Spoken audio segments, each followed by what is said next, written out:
We are live, ladies and gentlemen. This is one of my most anticipated lives that I've done on my channel because this is a show that I am absolutely in love with. And as you can see by the little banner, as well as the title and the description, this is a Netflix dark series discussion. So we're talking from series episode 1 of season 1 all the way to the last episode of season 3. So I am very excited to talk about the show, the most complex, most intellectual sci-fi family drama, time traveling show I've ever seen. And I couldn't talk about this show by myself, no doubt, because there will be a lot of questions that I'll probably miss and maybe not know. So I had to bring some time travelers with me to talk about this phenomenal show. But before I introduce my guests, if you guys are new to the channel, my name is Elliot. I do a lot of movie reviews, TV reviews for everything on streaming platforms and when films were at the theater as well. But, talking about movies and TV shows and especially dark, very excited to talk about this show tonight. But if you haven't already subscribed to this channel, hit that notification bell so you don't miss my content. Give this video a thumbs up, and this is a interaction live. So this is just every fan out there of dark. If you have questions, comments, concerns, anything you want to pose to the chat, definitely do so. But with that being said and out of the way, like I said, it's now time to bring in my travelers. These are some awesome content creators. So glad they were able to make it tonight to talk about the show. So I'm going to bring them in one by one, starting off with someone that I've been a fan of for a long time, has a great Instagram account, great person altogether, has a great taste in movies and TV show, and that is Snow White Film Reviews. How are we doing today? Hey there, I'm good. How are you?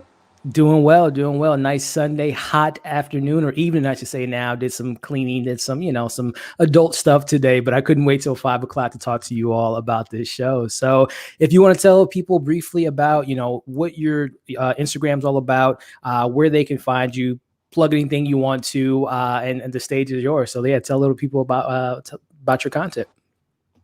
Sure, thank you so much for having me. I was also very excited about Dark, about our meetup. When I started watching Dark, I was like, I need to have someone to talk to, and I'm so glad that we came up with this meetup, and I completed season 3 on time, and then I was able to join in. And about myself, my name is Neet Kaur, better known as Snow. You might have the description of my Instagram page below, I hope.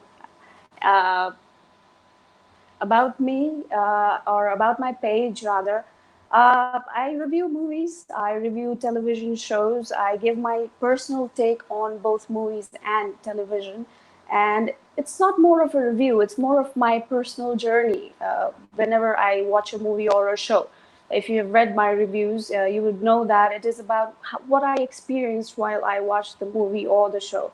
And everything that I write is a journey from the beginning to the end of whatever I have watched. It's very personal to me. And that's what my tagline on my Instagram page says as well, because I just don't watch movies, I live movies while I watch them.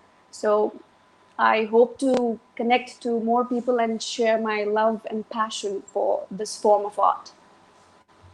Well said. And you heard it from her. She has a lot of great content. I've been, like I said, a fan of yours for a while. We've been a part of some different community reviews and things of that nature, but I just love your page and I'm so excited to have you on tonight. And hopefully this won't be the last time you'll be making an appearance on the show. So speaking of appearances, this gentleman here has been on the channel before. You talk about high production on their YouTube channel. Him and his brothers have their own YouTube channel. They talk about TV shows like Dark, movies. They do weekly news. Just a great group of guys. A lot of great content on their YouTube channel, as well as their Instagram and their Twitter. And I'm talking about no other than Gil from One Take. How we doing tonight, man? Hey, I'm doing well. How are you? Doing well, man. We're talking dark, so I can't be happier, my friend. But yeah, man, if you want to tell everyone about One Take, a little bit about your channel, your content, and the stage is yours, my friend. Sure. Yeah, the channel's called One Take. My name's Gil. And over on One Take, we cover, like Elliot, TV series, movies, basically anything that looks interesting. We tend to gravitate towards stuff like Dark that you can really get a healthy discussion out of. So previously, we've talked about Better Call Saul, Westworld devs, really anything that you can theorize about, analyze, and just have an interesting discussion about. As Elliot alluded to, I have 4 brothers who from time to time join me and help me break that stuff down. But most of the time it's me on camera. And if any of that stuff sounds interesting to you, if you want to get involved in those conversations, if you checked out the channel, that would be awesome. Oh, sorry. Like I said, guys, they have such great in-depth conversations, breaking everything down. I'm a big fan of their channel. So definitely, like I said, follow everyone that I ever have on this channel, support their content because there are a lot of great people making some great stuff. So this is a first-time collaborator, first time on a channel, someone that was actually recommended by me, by someone that's going to be on this exact same stream. And I've been, since following him this last week or so, been so impressed by his work. A lot of great stuff on his Instagram, and excited to have him tonight. So we got Tommy from My Nerdy Obsessions. What's going on, man? What's going on, man? Thanks for having me on. No doubt, man. Like I said, there's someone else that'll be making an appearance here in a bit that told me about you, and I'm glad we were able to kind of link up and get you on tonight, Me too. man. So, yeah, Tommy, if you want to tell the people in the chat and out there on the internet what your Instagram's about and any other things you might want to plug, blogs or anything of that nature, man, the stage is yours. Okay, so my page, I do a lot of toy photography, whether it be like Funko Pops or anything, but a lot of it is related to like my passion for movies in general. Like my photography has a lot to do with like I'm really inspired by movies, and I'll do movie reviews like in my stories and stuff, and whatever I collect usually has something to do with whatever I'm watching or whatever I'm into at the time. And yeah, so that's kind of what I do. I do a lot of photography, and I just love creating. I love following people that are just as inspired by stuff as I am. And yeah. Like I said, everybody, yeah, his Instagram is definitely incredible with his Funko Pops and the photography that he has. It's just such a beautiful art, and I'm so impressed by that. Thank you, man. Thank you. Definitely show Tommy some support. He has a great Instagram account. And then last but definitely not least, this person was actually the person we're going to talk about how we all came about Dark and how we stumbled about it. But this person here has been on this channel before. Great content, knows a lot about movies. She is a horror fanatic, and I love her horror takes on shows and movies. And she was the one that kind of pushed me to finally watch Dark. It's been in my queue for almost 3 years, and I finally watched it due to her excitement for season 3. And that is Horror Mania. How we doing tonight? Welcome. Hello. Hi. Hey, I'm so glad to have you on tonight. Again, if you want to, just like everyone else, tell everyone about your Instagram, your blogs, all your wonderful things that you have out there for people to check out. All right. My name is Manya. My Instagram handle is Horror Mania. So I kind of play on words right there. My page is very horror centric, but I do also review movies of thriller nature and just, suspense, true crime, whatnot. I do love me some good movies and just mind-boggling TV shows like Dark. So this show just had me from the pilot. So that's all I'm gonna say about it for now. But yeah, and I also write for a website called modernhorrors.com, which I'll be also posting a full-length review of the show on there as well, and it'll be spoiler-free, so everyone can read that one. But thank you for having me here. I'm super excited to be doing this again. So, and I got my Dark attire on. Very nice. Awesome. Well, yeah, like she just said, this will be actually a spoiler discussion. So if you guys haven't seen season 1 or 2 or 3, go check it out. What are you doing? You need to be watching this show, which we'll talk a little bit about later in regards to the audience and maybe a cult following, maybe with all the great praise from the show. But if you've seen the show, again, this is full spoilers about maybe everything from season 1 to season 2 to season 3, some of our favorite moments and all that fun stuff. So definitely spoiler alert. I have that in the description, which also, speaking of the description, everyone on this panel, all their information is in the link below, in the description below. So definitely, like I said, show them some support. So we got some people in the chat. I already got questions asked about Clara or Charlotte and reincarnation and all that. So we got definitely, guys, like I said, anyone out there that's seen the show, any questions you guys have about the show, we're going to try to answer them to the best of our abilities. Like I said, I couldn't do this by myself. So I had to bring in these awesome people that might know more than what I do with the show and can answer some of your questions. But glad you guys were able to make it tonight. Welcome. Yeah, we got a lot of great questions coming in. So I have questions that I want to pose to the panel, and we'll kind of do roundhouse, kind of roundtable style, and get you guys' thoughts on things. So kind of, I guess, a light question to kind of before we unpack this kind of complex show. And same goes for everyone in the chat. Starting with Snow, journey into Dark. So essentially, how did you get involved with the show? Were you there day one? Were you like me and kind of heard about it and finally watched it? So tell me a little bit about your journey into this incredible show. Well, actually, I came to know about this show somewhat 60 weeks ago. I exactly remember it even right now. I do not remember the name of the page. Actually, I read about it somewhere. Somebody recommended it to many people actually at the time. So at first I said, okay, sure, I'll give it a try, because they were directly messaging many people, because it was like their mission to let more and more people know about the show. So I said, okay, I'll get to it. And I finally started watching it. And actually, when I watched the first episode and the second one, I was not interested. It's a confession. I was not interested for the first and the second episode.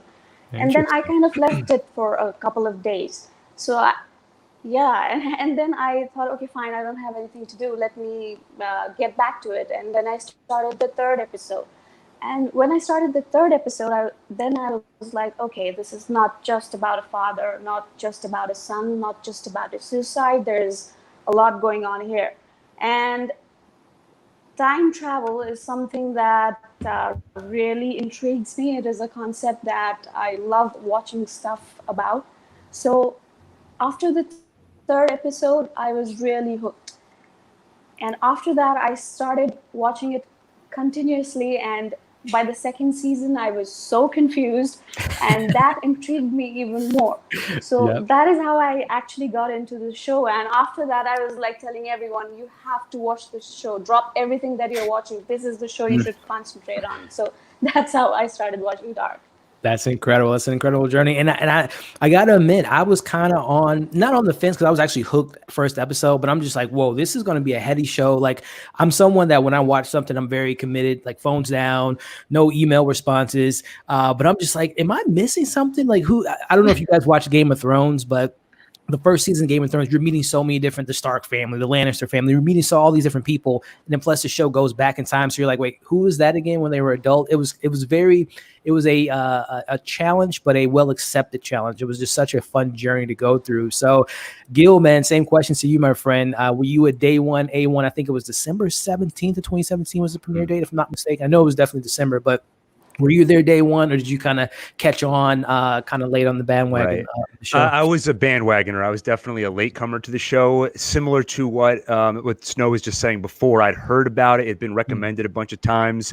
But before I watched it, I really didn't know that there was any sci-fi element to it. I knew that it was something involving a cave based off the thumbnails. I thought maybe there was a monster in that cave. I had no idea. And then I watched episode 1. I was pretty much hooked. And then as soon as there was any even peripheral mention or allusion to the concept of time travel, that's when I was 1,000% into the show.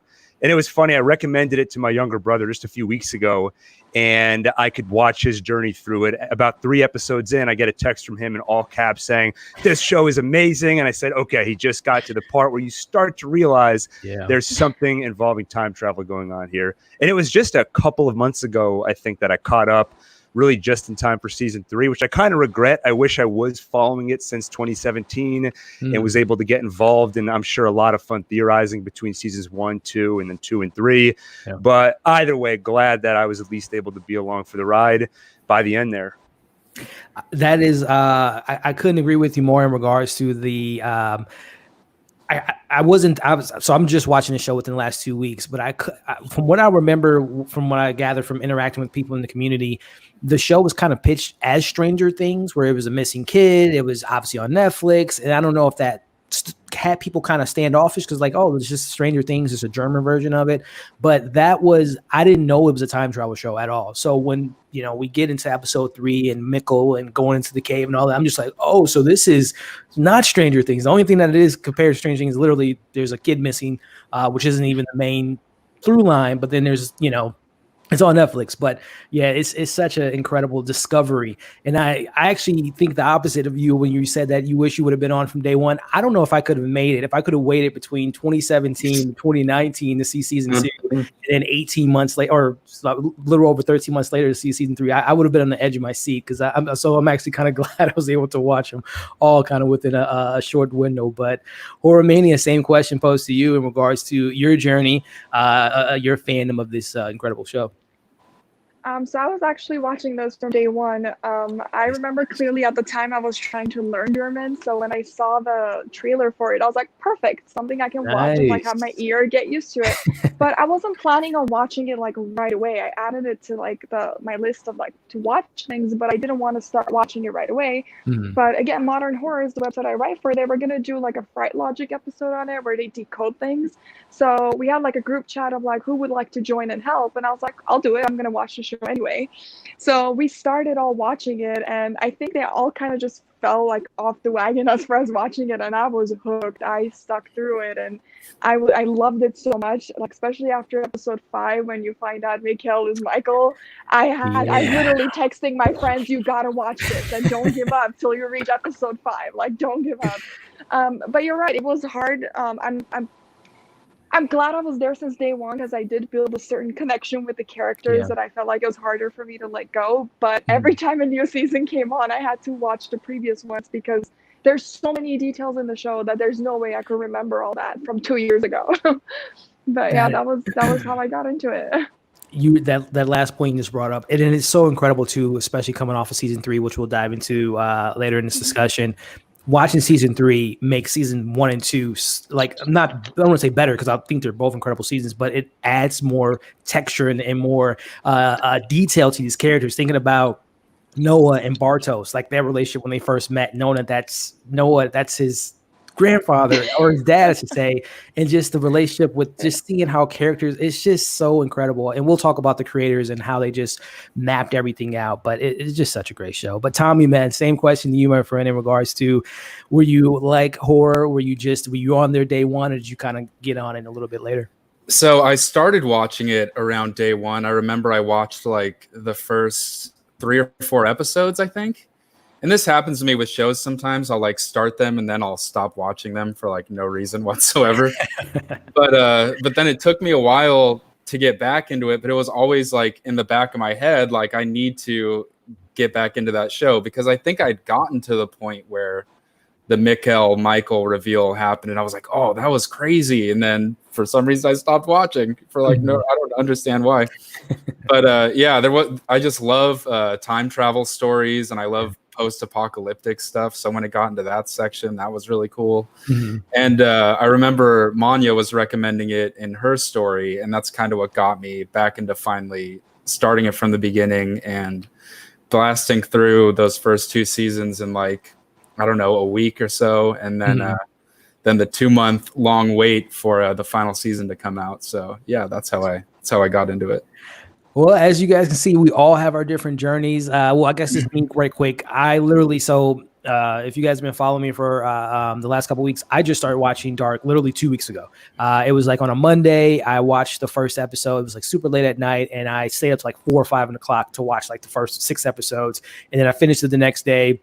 That was what, a Tuesday, and then Tuesday night I watched season 2, finished it Wednesday, and then got ready for Saturday. So it was just an incredible journey. Binged it all within, like I said, less than 72 hours or so, but it's just crazy. But we all, like I said, have our journeys, which kind of brings me into my next question in regards to somewhat of the popularity of the show. I think this show should be raved about. I think everyone should give this show a chance, watch it, binge it, and digest it, talk about it, analyze it. But, starting with Snow, what do you think is some of the reasons why the show isn't as talked about as a Stranger Things or a Game of Thrones? Is it because it's an international show and it's in subtitles? Is it because it was marketed wrong? What's kind of your thoughts on why it isn't as big as I think it should be? And I think we all can agree it should be bigger than what it is. Snow, are you there? She might be frozen for a second. Well, we'll get back to her. Gil, if you want. There seems to be a connection issue. Didn't get your question completely. Oh, I'm sorry. Can you hear me now? Oh. Hey, Snow, I'm gonna have you go out of the stream. I'm gonna bring you back in. But yeah, Gil, if you want to answer the Sure. question, my friend, in regards to just the popularity and kind of the reasons why it's maybe not as popular as we think it should be. Yeah, I think it's a couple of the things you mentioned. I do think that having subtitles, unfortunately, is an immediate hurdle for people. I have friends IRL in the real world that will just not watch something if it's subtitled. They won't do it.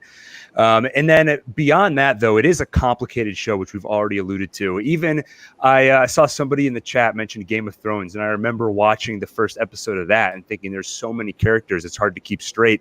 And then in Dark, you have the same thing, and then it gets multiplied when you start thinking about the different timelines. So because it's a complicated show, I do think that makes it a little bit more of a niche show where somebody like me or somebody like any one of us in this round table, when we're watching it, if we stumble for a second and need a reminder of who is that character, I think we're the type of people that might jump on the Dark Wiki or the official Dark Guide and quickly reference the family tree. But I think I have friends that might not have the patience for that. So I think it's the complexity of the show. I think that's the main thing that maybe has forced it to be a little bit more of a niche series, unfortunately. Yeah, I kind of agree with you. What do you think about similar thoughts to what Gil is saying, Horror Mania, or any other things that you think may have hurt the show's popularity? No, he took the words right out of my mouth. I think it is the subtitles. Like, nobody wants to sit there and watch. Not nobody. Some people don't want to sit there and watch hours upon hours of something with subtitles, and it is a very complex show. So like somebody like my mom that I would recommend it to, she flat out told me it's going to be hard for me to read and know what's going on and put the whole puzzle pieces together. So I think it's that. I think it's mainly the subtitles, and it is a complex show. So being that on top of the subtitles, it's a little complicated for some, and they don't want to put the effort into it. That's how I see it. Gotcha. Same thoughts, Tommy? Yeah, I agree. It's definitely the subtitle hurdle definitely scares some people away for sure, unfortunately. But also, it's a show that also has it has so many secrets that you kind of don't want to spoil for people. But at the same time, if you told some of those things, I feel like people, like if you said it's a time travel show, I feel like people would probably be intrigued from the get-go, but at the same time, you don't really want to say that because you don't want to ruin that reveal for people when they get to that point. So it's kind of a hard one to market a little bit, I think. But yeah, so I think those are some of the things, and the complexity and yeah. Definitely. No, I couldn't agree with you more. Hey, Snow, can you hear us? Can you hear us, Snow? She there? Well, the kind of I couldn't agree with you guys more regarding I can see you, but I'm not able to hear you. Can't hear us? Let's see. Bring you in. Bring you in one more time. Can you hear us? No audio.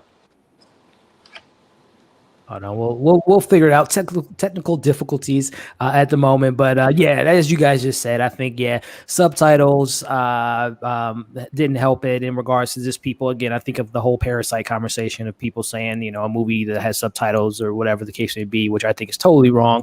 But to each his own. I know some people, they get maybe distracted. They have to read the subtitles. They can't emote with the characters, whatever the case may be. But yeah, that and maybe the marketing, because this was a big budget. This is the first German big budget show that Netflix has produced. So, but I mean, I think a lot of that kind of comes to account. But I think people like us on the panel, people like that support the show online, I think it's going to be a cult following, hopefully, and people will kind of catch up to it a little bit later. Can you hear us now, Snow, by chance? We'll get it all taken care of. No worries, no worries. But kind of not neglecting the chat. Just got some questions here. Some people say, do you think baby Charlotte was a reincarnation? I mean, we kind of know what the origins of Charlotte is, but do you guys have any thoughts on that, Gil? Yeah, I would say I think the show, for the most part, stuck to some form of science, even if it was, they would throw words out there like quantum entanglement. But there has always been some allusion to the supernatural or to mysticism. I think any example where a character mentions deja vu, or the fact that there does seem to be this eternal bond between Jonas and Martha. So for me, just looking for some degree of optimism in that finale, I personally choose to believe that when Hannah says that she's going to name her son Jonas, and when we find out that the baby's name is Charlotte, it makes me happy to think that they are some form of reincarnation, and all the characters we know and love will come back in some form and maybe have some vague sense of deja vu when Jonas and Martha meet for the first time. And this time when they start a relationship, they won't be aunt and nephew, so it's not weird at all. They all get to live a happier life and maybe just have this vague dream, this vague memory of what we watched in this series. Gotcha. Now, any thoughts on that, Horror Mania, regarding this question? What I noticed was the Ouroboros sign, the snake eating its own tail, was in the show a lot, and that is a huge sign of reincarnation in general and everything cyclic in life. Yeah. It's a possibility. I don't know if it's exactly going to be the same people coming back, but maybe in spirit they are. I don't know. That's a bit of a tough question, but it's possible. I see that happening. So that's all. That's what I'm going to leave it at, because I never really put a real thought into that, honestly. Yeah. Tommy, any kind of the same thing you're saying, or any thoughts on this particular question here? Yeah, that's one of the reasons why I love this show so much, because it leaves so many open interpretations. Like, yeah, sure, she could be. You don't know for sure, but yeah, I really like thinking about that. That does make me. I do like that optimistic thing, like you were saying about. Yeah, like thinking that our original characters will come back into the actual world somehow in some regard, like Jonas being named and stuff.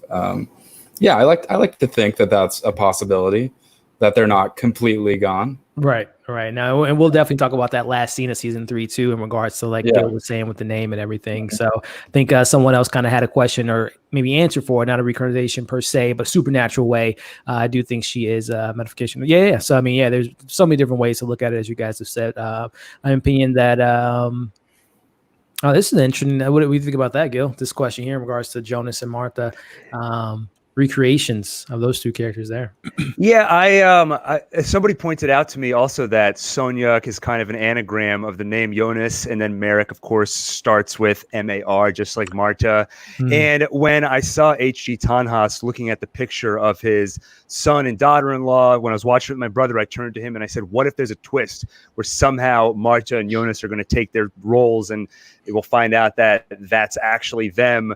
And then when we see that Hannah is thinking about naming her son Jonas, though, that kind of throws a wrench in it, because if we're going to have a corollary of Jonas in the origin world, it would seem that slot's taken by Hannah's son. So maybe it's open to interpretation. So they could be sort of spiritual successors to those characters. It could also just be a fun little thing where their names are similar, so it gets you thinking about it. So I guess open to interpretation. I'm sort of mixed on that one. Yeah. Anything, Snooky, you hear us okay? Still no idea. Tommy, did you have any thoughts on this one here, my friend? I mean, yeah, I didn't really think about that. I had to just look at my phone. I was like, wait, who's Marek and Sonja? There's so many characters in this show. I literally have the character list on my phone right here just to keep it is a lot of characters, yeah. I mean, I didn't really think about that, but as you know, I love reading theories about, like, I've been looking at so many different things this last week just in terms of what everything can mean. So yeah, that's possible. Definitely. And here, let me go over to a horror minute. Can you hear us okay? I can hear you guys all now. Okay, cool. Snow, can you hear us yet? Oh, your mic. Can't hear you yet. No. We'll get it figured out. But we have, well, because of spoilers, I may have to have the volume down, and wondering if I should start watching the show. And like, what kind of show is it? Horror or is it more drama mixed with sci-fi? I've read the synopsis. So this would be an interesting little fun challenge. So Gil, if you were meeting this person here and then we were saying, hey, tell me about Dark, what would be your, I guess, the quote unquote elevator pitch that you would give someone to maybe check the show out? And we'll go around the table and see what everyone else has to say about it. I would tell them that I think this is a show that does a better job than most other films or series that I've seen of blending drama with hardcore science fiction. I feel like usually you can get one or the other. A little while ago, I read this book, End of Eternity by Isaac Asimov, and I remember thinking this has so many interesting ideas about time travel in it, but none of the characters sound like human beings. And Dark, I think, knocks it out of the park. It gives you puzzles. So if you're a fan of shows like Lost that have the mystery box element, you certainly get that with a very heavy dose of human drama. So wouldn't tell them anything about time travel, but I would just tell them if they have any interest in mystery, sci-fi, and drama, I would definitely check it out. Awesome. Tommy, yeah, same thing, man. Your elevator pitch to this person in the chat in regards to how you would pitch the show to him. I would say definitely ignore it's just a German Stranger Things series. Because I remember when I first started watching it, I was like, yeah, I guess, because there was like the factory and stuff. Yeah. But it's such a completely different show from that, like entirely. But I also agree, it does a really good job of mixing the drama with the sci-fi. And a lot of the time, like sometimes you'll be like, oh, I just want the sci-fi. I don't want to pay attention to this drama that's going on. But each one like adds into the other. Like it wouldn't be as engaging without it actually has good, like realistic human drama in it that keeps you interested in that. And then that adds to the sci-fi aspect. And the characters are they're really believable the whole time. Like their reaction to everything that's going on always seems pretty spot on to like they are really confused as to what's going on. And it's not like they instantly are like, oh, that's something that is okay. Yeah, I'm fine with that. Like, no, they have like very realistic reactions to things. And the acting is amazing. The cinematography is amazing. I mean, there's even a good amount of horror in there too. Yeah. Yeah, it gets pretty dark sometimes. All pun intended there. Yes, sir. Yes, sir. Same Horror Mania in regards to your elevator pitch, your take on this show if you were pitching it to a 94-year-old grandmother. I'll be selling it like how I've sold it to other people that I've forced to watch. Honestly, I would say go in not knowing anything. Don't read anything on it. Don't watch trailers even. I would say just go in and watch it, because as complicated as the show is, there is always a payoff, whether it be the finale of the show or finale of the season. I mean, the last few minutes of an episode, there's always a payoff with the show, and it's just so beautifully shot, so well acted. I can't say enough good things, and I always end it with, it's my #1 favorite show, and that sells it. Definitely. Snow, same thing for you. If you were telling someone to get into this show and they just said in maybe a couple sentences, how would you sell them on this show?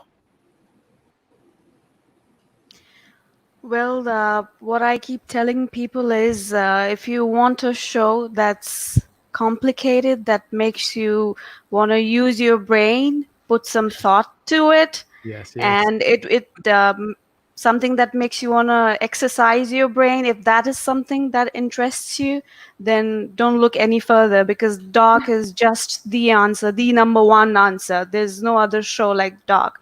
I've seen a lot of shows and nothing stand up to Dark.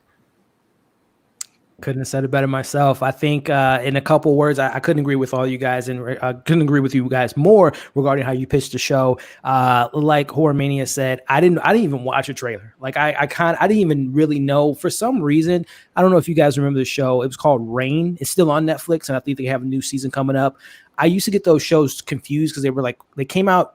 I think Rain came out like 6 months after Dark did, and I believe that it took place somewhere overseas, and it had something to do with like people were missing or something. I used to get those two shows confused. So I didn't watch a trailer. I didn't read a synopsis. I just kind of went in as blind as possible. And that is such a satisfying experience when you go into something cold and blind and you just discover it, right? You just find these new characters, new stories. It's such an incredible experience. And if I were to sum up Dark to sell to someone, I would say, if you're looking for a great sci-fi, a family drama, time traveling show, a tragic romance, this is the show for you, and some incredible acting, some incredible filmmaking, TV making that I've ever seen. So take all of our advice for those that haven't seen it yet, and definitely give this show a watch. So kind of diving in, we're going to get some more questions here. You guys got some amazing questions. And again, for everyone that's just tuning in, make sure that you check out everyone's content. All of their links are in the bio and description below. Make sure you give this video a thumbs up and throw your questions in the chat, comments, concerns, favorite moments, all that fun stuff in the chat, and we'll make sure to get to you. So another question posed to the panel, starting with Gil. So we'll start with season 3. Since you just finished it recently, and it's just the most recent season, kind of briefly, man, your thoughts on season 3, and did you personally think it stuck the landing? As a whole, I absolutely loved season 3, and there are some incredible moments I'm not going to forget. The montage from episode 7, where you see them go back through the entire cycle, that is a 3 to 4 minute segment of television that could not have existed if we hadn't lived through the first 3 seasons coming up to it. Incredible moment of television.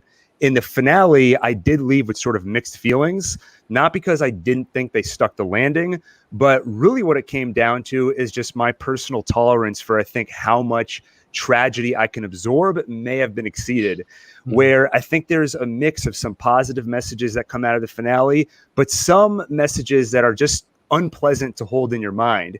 Because if you break down what happened, essentially Tannhaus accidentally created these two worlds that ended up being so horrible and tragic. The best possible ending was essentially a mercy killing, wiping those two worlds from existence.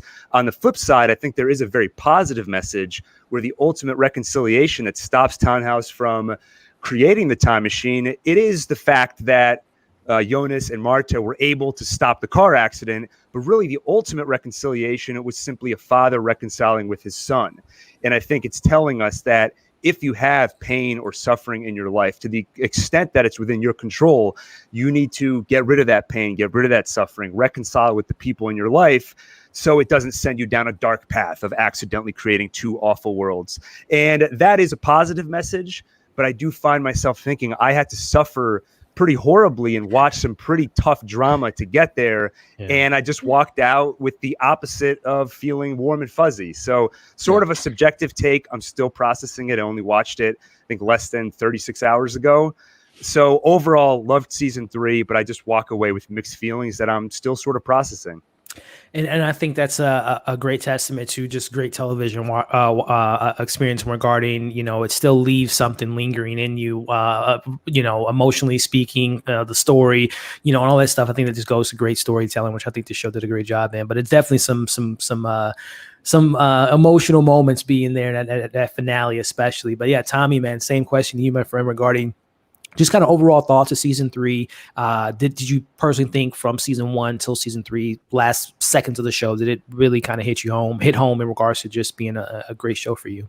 Oh yeah, absolutely. I definitely thought they stuck the landing, and I just really appreciated, just because there's been so many like shows or movies that haven't had everything like planned out from the get-go. Yeah. So when you get to that ending, it kind of feels like it wasn't earned. But I feel like this show, like they're planning from the beginning, and the fact that they had everything kind of drawn out from the first season kind of made everything feel like it came full circle by the end. I really, really enjoyed the last episode. I loved the ending, just the father-son thing. And also I read this somewhere, the fact that Tannhaus created time travel to save his family, and then inadvertently he created time travel and ended up doing that exact thing. Him creating it ended up saving his family without him. Yeah. So I thought it did stick the landing. I remember for like the first 4 or 5 episodes, I was like really confused. I was having to pause quite a bit. Yeah. And I was like, they're gonna have to wrap up like a lot in these last couple episodes. I was a little nervous, but I thought they wrapped it up really well. And I was really satisfied by the end. I teared up. A little bit. Yeah. Same here, man. That is a question I have for you guys in regards to any point in the season 3 or in the show in general when you kind of got a little worried, especially in season 3, only 8 episodes.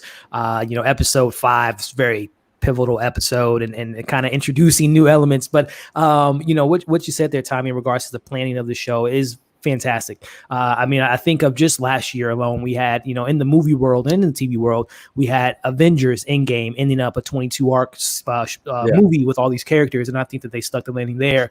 And then you have 2 other big shows or 2 other big IPs in Game of Thrones. I'm still a Game of Thrones fan. I'm not one of those people that just erase all the stuff I love about the show. Yes, the season finale and the season 8 wasn't as great as I wanted to be, but I still appreciate what they were able to bring to the table. But it was an unsatisfying ending. And then I think of a franchise that's been around since the 70s, and that's Star Wars: Rise of Skywalker. The planning was not there. Regardless of how you feel about Force Awakens, Last Jedi, and Rise of Skywalker, you can tell that it wasn't cohesive from point A to point Z. This is how we're gonna get there. So it's just so amazing to see these creators having a game plan, having everything mapped out. I'm sure that throughout the process of season 1, 2, and 3, there were things that was like, oh, we should add this in, this, and the other, but the foundation was there. They knew how they probably want to end the series, which I can always appreciate. So same question posed to you, Horror Mania, in regards to the season finale, the series finale, your overall satisfaction of this last season. So you guys know this show is so important to me. So going into season 3, I was like, please end well, please end well. Like that's all I need from this show right now. And I think episode 1 through 6, I was so confused. I literally kept saying, this better end well. This last 2 episodes better end well, because I was so confused and they kept introducing new stuff in there that I was like, when is this gonna stop? And when are they gonna start explaining things? And then the last 2 episodes happened, and I was just a mess because I loved it so much. I cried from how it ended. I cried knowing the show is done. It was, for me, it was the perfect ending, because I think if the show was written by someone else, it was probably going to be some cheesy, predictable ending, but I did not see that ending of like 2 worlds created and all that happening. Like I did not see that coming. So for me, that's what made it so great, that they ended it in a smart way. They ended it in a way that I didn't see it coming. And you're right, Gil, it didn't feel warm and fuzzy in the inside at the end, but I kind of appreciated that they didn't take the easy way out and they were able to make me feel this sad from just single episode at the end. So yeah, we'll talk about that finale and Hannah. We're going to talk about Hannah for sure, and all those wonderful people at that dinner table. But Snow, same question to you regarding the ending. Did you feel satisfied? Was it just like having a great dinner? You were anticipating this dinner all day at work. You finally got there. You finally eating it, and you're like, oh, beautiful. What was your thoughts on season 3? When I was about to start season 3, I was under a lot of pressure because many people had already binged the show and they're like, it's great, you're gonna love it. Yeah.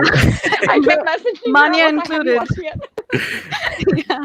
So I was really under a lot of pressure. That put a pressure on me thinking, okay, am I really gonna like it? And for a moment I thought, maybe I should just stay off of social media and, direct a positive energy towards the end of the show. So then I started watching it, and I watched 1 episode at a time, 1 per day.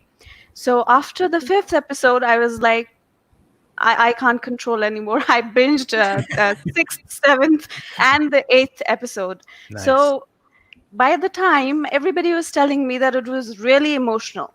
By season 1 and season 2, I never cried. Okay, and I'm a very emotional person. I would cry at anything very easily.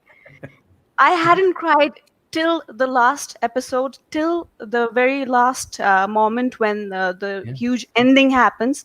And when they played It's a Wonderful World, I started crying like a baby. Oh, boy. Yeah. I was like, no, this is perfect. I couldn't have asked for anything more, because the twist that happens at the end, that got me really worried. When Adam says, there's a third world, I was like, what? There aren't many minutes left now. The show is almost ended. I'm checking, okay, how many minutes are left now? Okay, what are they going to do in this short amount of time? So now there's a third world? Okay, so they were fooling us all this while. I was noting down, okay, this is the primary world, this is the secondary world. Okay, now there's a third world. Okay. So I got really worried. But then the way they have planned everything, just like all of you were discussing earlier, it was not a show wherein, they wanted to cash grab the success of the show. It was very carefully planned. And like Mani and I discussed earlier as well, it was perhaps always meant to be like that. And this sets an example for other shows, for other producers, for other directors, that a perfect planning can really do wonders. It does not have to be many seasons. So I am totally satisfied with the outcome. I was beyond satisfied. I was very happy, just like Gil said.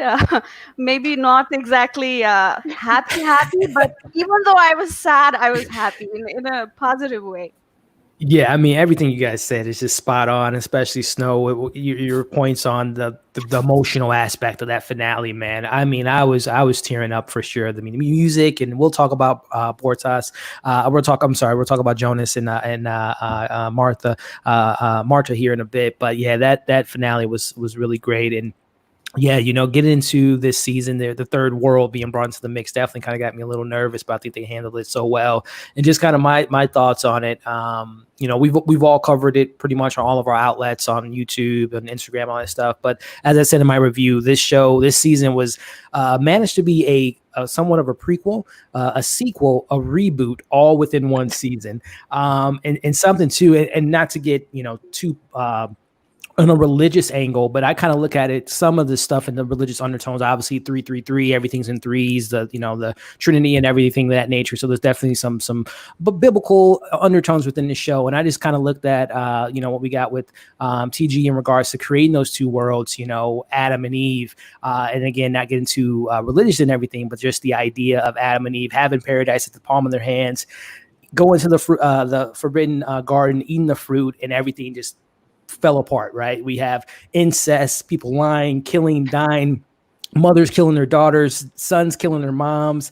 But at the end of the day, he was I kind of looked at, the creator of time, that Adam said in season 2, that God is time and time is God. So it was just so many just intellectual things I took away from this season. And I just loved how complex it was, but how they were able to put everything together in the amount of time that they gave us in 8 episodes. And like you guys have all said, even Snow most recently, with the not doing a money grab, right? Not just milking this season out, not having, a 2-parter or having, 13, 14 episodes in the finale. They had a set amount of episodes. Some of them were like an hour and 8 minutes, hour and 10 minutes, which I think is some of the longest of the season.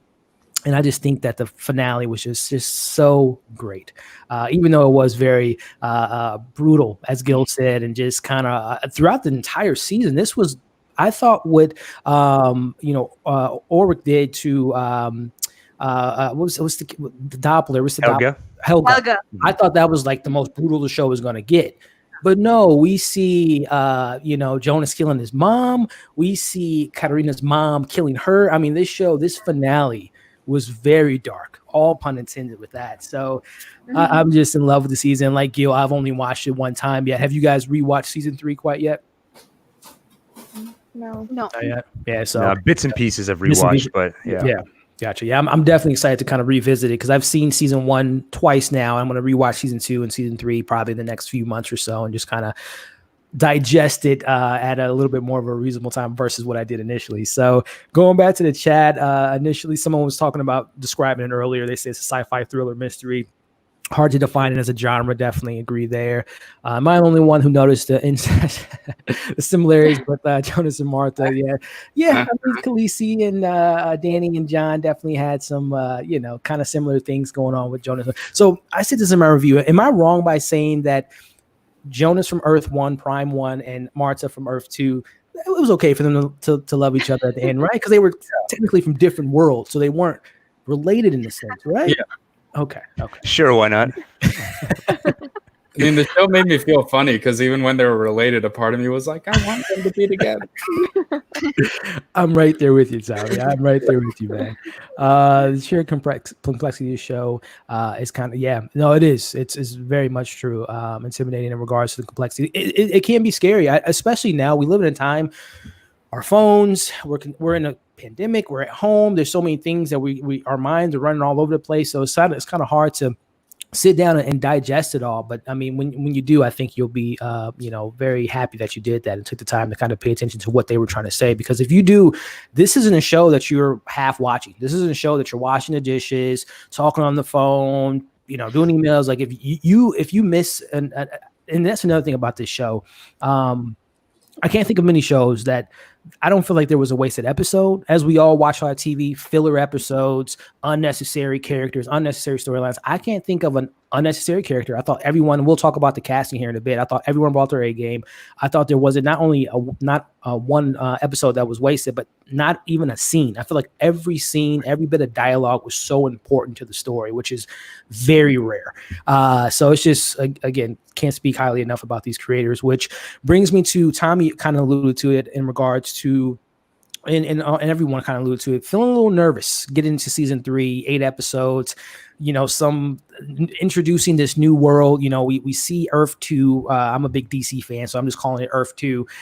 We see how Martha, the world without Jonas, as they had mentioned, you don't want to see that world, and we saw that world. So I'm just curious on what you guys think about, was there a particular moment within season 3 where you were just really nervous about them sticking the land and getting to the point where they did in the finale? Starting with Gil, man, was there a moment in the show where you were just like, I don't know, guys? Honestly, I don't think I was nervous at any point about that, because like we've leveled so much praise onto this show for seasons 1 and 2, and by the time we got to season 3, I felt so confident in the creators of this show and the degree to which they plan everything out. It's so apparent on screen that I never thought it was going to end in a less than satisfying way. I mean, even when I talk about my mixed feelings about it, unsatisfied is not a word I would use to describe how I felt after watching the finale. So I felt good about it the whole way through. I think, as someone else alluded to earlier, at the mention of a third world, maybe that's the closest I got to worried, just saying, what? But even then, I was confident that they know that they're introducing this major element shortly before the whole series is about to wrap up. So I think they earned the confidence, and I think that's going to carry through to whatever they do next. I'm going to be refreshing their IMDb page every day to see when their next project is announced. Yeah, and I have a couple things on their next project potentially with Netflix in the future. But yeah, Tommy, again, man, like I said, you brought it up earlier in regards to being a little nervous about them sticking the landing. And I guess, was there a particular point, or like we alluded to, the third Earth, was there some point in season 3 where you're just like, okay, we're meeting this trio. Who's this trio of these unknown characters? Eva, is Martha, was there a particular moment where you got a little bit nervous? I think just keeping track of all the characters got a little bit overwhelming at one point. Mm-hmm. Like the different Martas especially were really hard to keep track of, because they were even the same age, and there wasn't too much of a difference. And one, I think, was like not very much forward in time from the other one at all, just a little bit. But then the show started to give me the answers I was looking for, just because it didn't give, like Dark, it didn't give you the answers right away. It took its time building things up in the first half of the season, and then they started to give you answers. They started showing stuff with Hannah and how she had the daughter from the future. That was pretty crazy too. And it just started to give little things, and then I was like, okay. And then the big picture started to kind of show itself, and then all my worries went to the side in those last few episodes, and it was just a great journey to the end. Definitely. And I know you brought it up, Hormania, in regards to episodes 1 through 6. You were very nervous in regards to just the introduction of new characters. Learning about Earth 2, we see, Ulrich and, Hannah are together now after leaving Katarina and the kids. And then we have him and Charlotte being a couple. It was just this new dynamic. Yeah, very weird, right? This new dynamic, everything going on with 2019, the Earth 1 that we saw. And we'll talk about Peter and Elizabeth, another brutal moment with the slow motion of the knife going in his neck. But any particular moment for you that, like I said, is kind of a little bit nervous about the show, kind of introducing too many characters, too many ideas, maybe? So episode 1 and 2, as I noticed with the first 2 seasons, it was kind of a pattern where episode 1 and 2 are more slow and just informative, just kind of recapping things and whatnot. So I wasn't so nervous during those episodes. And then 3, 4, 5, and 6, I was like, okay, when is the new information going to stop? And when are they going to explain everything? What gave me hope, though, was on IMDb, the last 2 episodes had a 10 or 9.9 at that point. I'm not sure the rating. So I was like, okay, this has to be good. So it kind of eased my nerves. But at the same time, again, I was very confused during the entire season. I'm not going to lie. I kept saying, okay, so whose mom is she? Whose dad is me, whose grandson is back. It was just so much going on. And not that I'm complaining, because I feel like being confused and just having everything explained in the last last 2 episodes made it all that much rewarding. But I think, just the entire season I was a bit nervous because, again, this was my favorite. It is my favorite show. Mhm. So I was like, if it doesn't end well, then there goes another one. But 2020. yeah, another part of 2020. Yeah. But yeah, I would say pretty much episodes 3, 4, 5, and 6. I was getting a little nervous gradually as each episode went on. But again, the last 2 episodes happened, and that was good. Definitely. And to kind of put another spin to the same question, Snow, regarding, were you maybe nervous about, I don't want to say repetitive beats, but, we see in the first 2 episodes, it was essentially a mirror of, season 1, regarding, certain things playing out, kid go missing, things of that nature. Were you just nervous about, okay, we're I don't want to say repeating the same thing, but just kind of getting into some similar territories? Okay, when are we gonna, maybe explore other aspects of the show? Or were you okay with the, first couple episodes and going into the rest of the season? Actually, the thing that you're talking about, when you watch the 3rd season and when there is sort of a repetition, like deja vu that they continuously refer to. Yeah. So when you are watching the show, you also have a deja vu moment saying, oh, this happened in the previous season. So your mind is still working. They are not letting you rest. Yeah. Your mind is still working. It's still been given a task. But how is what's happening in season 3 a mirror of what happened in the first or the second season with maybe a different character? And in the parallel world or in the second world, we also notice that the house, the setting, the places, they were reversed. Yep. It took me some time to notice that, but then I thought, I think the stairs were on the left or on the right. That is when I noticed, saying, oh, so they have actually created a mirror image. So that kept me invested. And on the other hand, I was also invested about recalling events, and it continuously felt like a deja vu. So it did not make me nervous. Rather, I was very excited. It was challenging me to recall whatever happened before, and I actually liked that aspect. It did not make me nervous at all. Yeah, you said something really interesting in regards to the mirror aspect, and we all know I love intros to shows. We don't get like classic intros anymore. Like when I was a kid, you remember theme songs, remember certain things. They don't really pay that attention to the intros of shows. I never missed the intro. I never skipped the intro. I always watched it, and you just Me neither. The mirroring of everything. They've been setting this up since the beginning, because everything, the intro is a mirror of essentially what's the other frame on there. So that's a great point. I caught that. Yeah. So very, very well said in regards to the deja vu aspect as well. So again, I was a little bit nervous at certain points, just regarding again, being burned on again, the Game of Thrones aspect, the Rise of Skywalker, and just watching a lot of TV and knowing that, I think of Dexter, I think of other shows, Sopranos for some people in regards to the ending. It's just like shows are infamously known for sometimes not sticking the landing and leaves somewhat of a bad taste in your mouth, So I'm glad the show isn't going to be in that category, at least for me. So we have a comment here. Mikael Dreams, world ended. He pitched to Martha and joked he's checking to see if Martha was real. Many characters have deja vu. Hannah dreams end of the world. Is Jonas and Martha an angel or spirit from Earth to Earth? Interesting. I think, there was a mention to the son saying, I ran into an angel. These angels kind of saved me. But what do you guys think about that particular comment here? Started with Gil.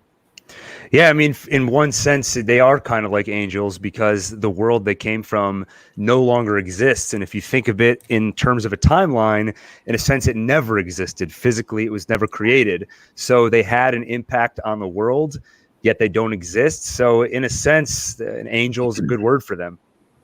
Definitely. Tommy, any thoughts on that, my friend? Yeah, I agree. And like you said, they even said at the end, Tannhouse's son said, or his wife said, like, oh, he thinks he saw 2 angels stop us from going on the bridge. And like even with you said, the number 333, like that has a lot to do with the show and stuff. So yeah, I definitely think in some capacity they're angelic figures of some sort to the other worlds. Definitely. Romania and Snow, you guys, any thoughts on that comment there? I don't think I have anything to add on to it. I do Mhm. agree with both of them. So definitely some resemblance of an angel there. Yeah. Yeah, same here. Just like actually, when that time comes, when we see Tannhouse's family, his son and his daughter-in-law and his granddaughter. Mhm. At the moment, I do not remember the dialogues very well, not line to line right now, but Mhm. there is a mention about something to do with an angel. Mm. So Jonas and Martha, they were actually their angels, because Yeah. if they hadn't appeared, Mhm. if they hadn't existed, then obviously they would have died. Yeah. So yes, they are angels. That would be a perfect terminology for the both of them. Yep. Couldn't agree more. Another comment here. That ending is open to interpretation. I don't think it's as close as some think. Interesting. Gil, man, as far as and I had a particular question about the finale, but I mean, we can kind of just dive into it now. Your thoughts on the scene where essentially everyone at the dinner table wasn't, created by this earth, right? We see Katerina doesn't have a wedding ring. She's not married. Ulrich is in existence. We see Peter. And he's dating. I can't think of the character's name right now. Woller with the one eye. Yeah, his sister. He's dating. Yeah, he was dating his sister, and then we had. That was pretty much everyone I can think of right now. So, what did you think about that? Yeah, that ending and kind of the conversation Hannah has. Yeah. Well, I think it's actually, we were kind of alluding to it earlier, where I said I had some mixed feelings, where some of them were suffering through these horrible tragedies. We watch Jonas, Martha, and all of our characters disappear into nothingness. The screen goes to black. And I think if it went to credits right there, it might have tipped me slightly more in the negative direction, where I said, as much as I didn't have the warm and fuzzies after watching this ending, if it were that ending, I would have walked away and just been like, it's over. Like, I don't even want to watch any more TV anymore. I'm done. And then they cut back to that dinner scene, and it does give you a small taste of optimism. And I think that's where a lot of it is open for interpretation. Somebody in the chat asked earlier, do we think Charlotte is a reincarnation of our Charlotte? We talked about potentially Hannah's child being Jonas. We have the fact that Hannah had that nightmare. And when she's describing it, someone in the chat also mentioned that Hannah's not the only one who looks unsettled. So you could interpret it as Martha asked right before they disappeared, are we going to become a dream? And it looks like, in a sense, they did. And I don't know that there is a scientific, physical explanation for why that would happen. And that's where you start to get into some of the mysticism, some of the religious concepts. And I think that's where there's a lot of room for interpretation in that ending. Definitely. Tommy, man, going back to that. Yeah, what's your thoughts on that finale, man, in regards to the open interpretation of it all? Do we see Jonas being brought back or being the son and obviously having a different life? But what did you kind of take for that last scene of episode 8 of season 3? Yeah, I could definitely see that being open for interpretation. The fact that Hannah kind of has the deja vu and even has the dream of like a world without Winden. I also had a moment of panic when they went to stop the crash from happening. I was like, oh no, is this what's gonna cause the crash? Yeah. Because they kind of swerved for a minute. Yeah, I was like, oh no, please don't do that, I'll die. But yeah, I could see that being open for interpretation, sure. Definitely. Just the fact that, even her saying like, Jonas is a beautiful name. Seeing the raincoat, yeah. Yeah, exactly. Yeah, the raincoat, and yeah, sure, definitely. And then Horror Mania, I mean, that picture in the background with Pennywise, the raincoat. That's every time I saw Jonas in that raincoat, I just kept thinking of, the Georgie. Yeah, Georgie. So, what did you think about that ending there? It is open. It is a bit of an open ending. You can interpret it in different ways. But at the same time, I feel like they kind of wrap things up too for example, like I don't think Martha and the actual Jonas from the other worlds would exist there because they're the product of Nielsen's, and the Nielsen's don't exist in this world. Yeah. So certain things are closed, but then again, Hannah's dream and just Charlotte and all that does make it a bit more of an open ending. And again, you thinking, are they reincarnated or is it just them but another version of them? So it could go both ways.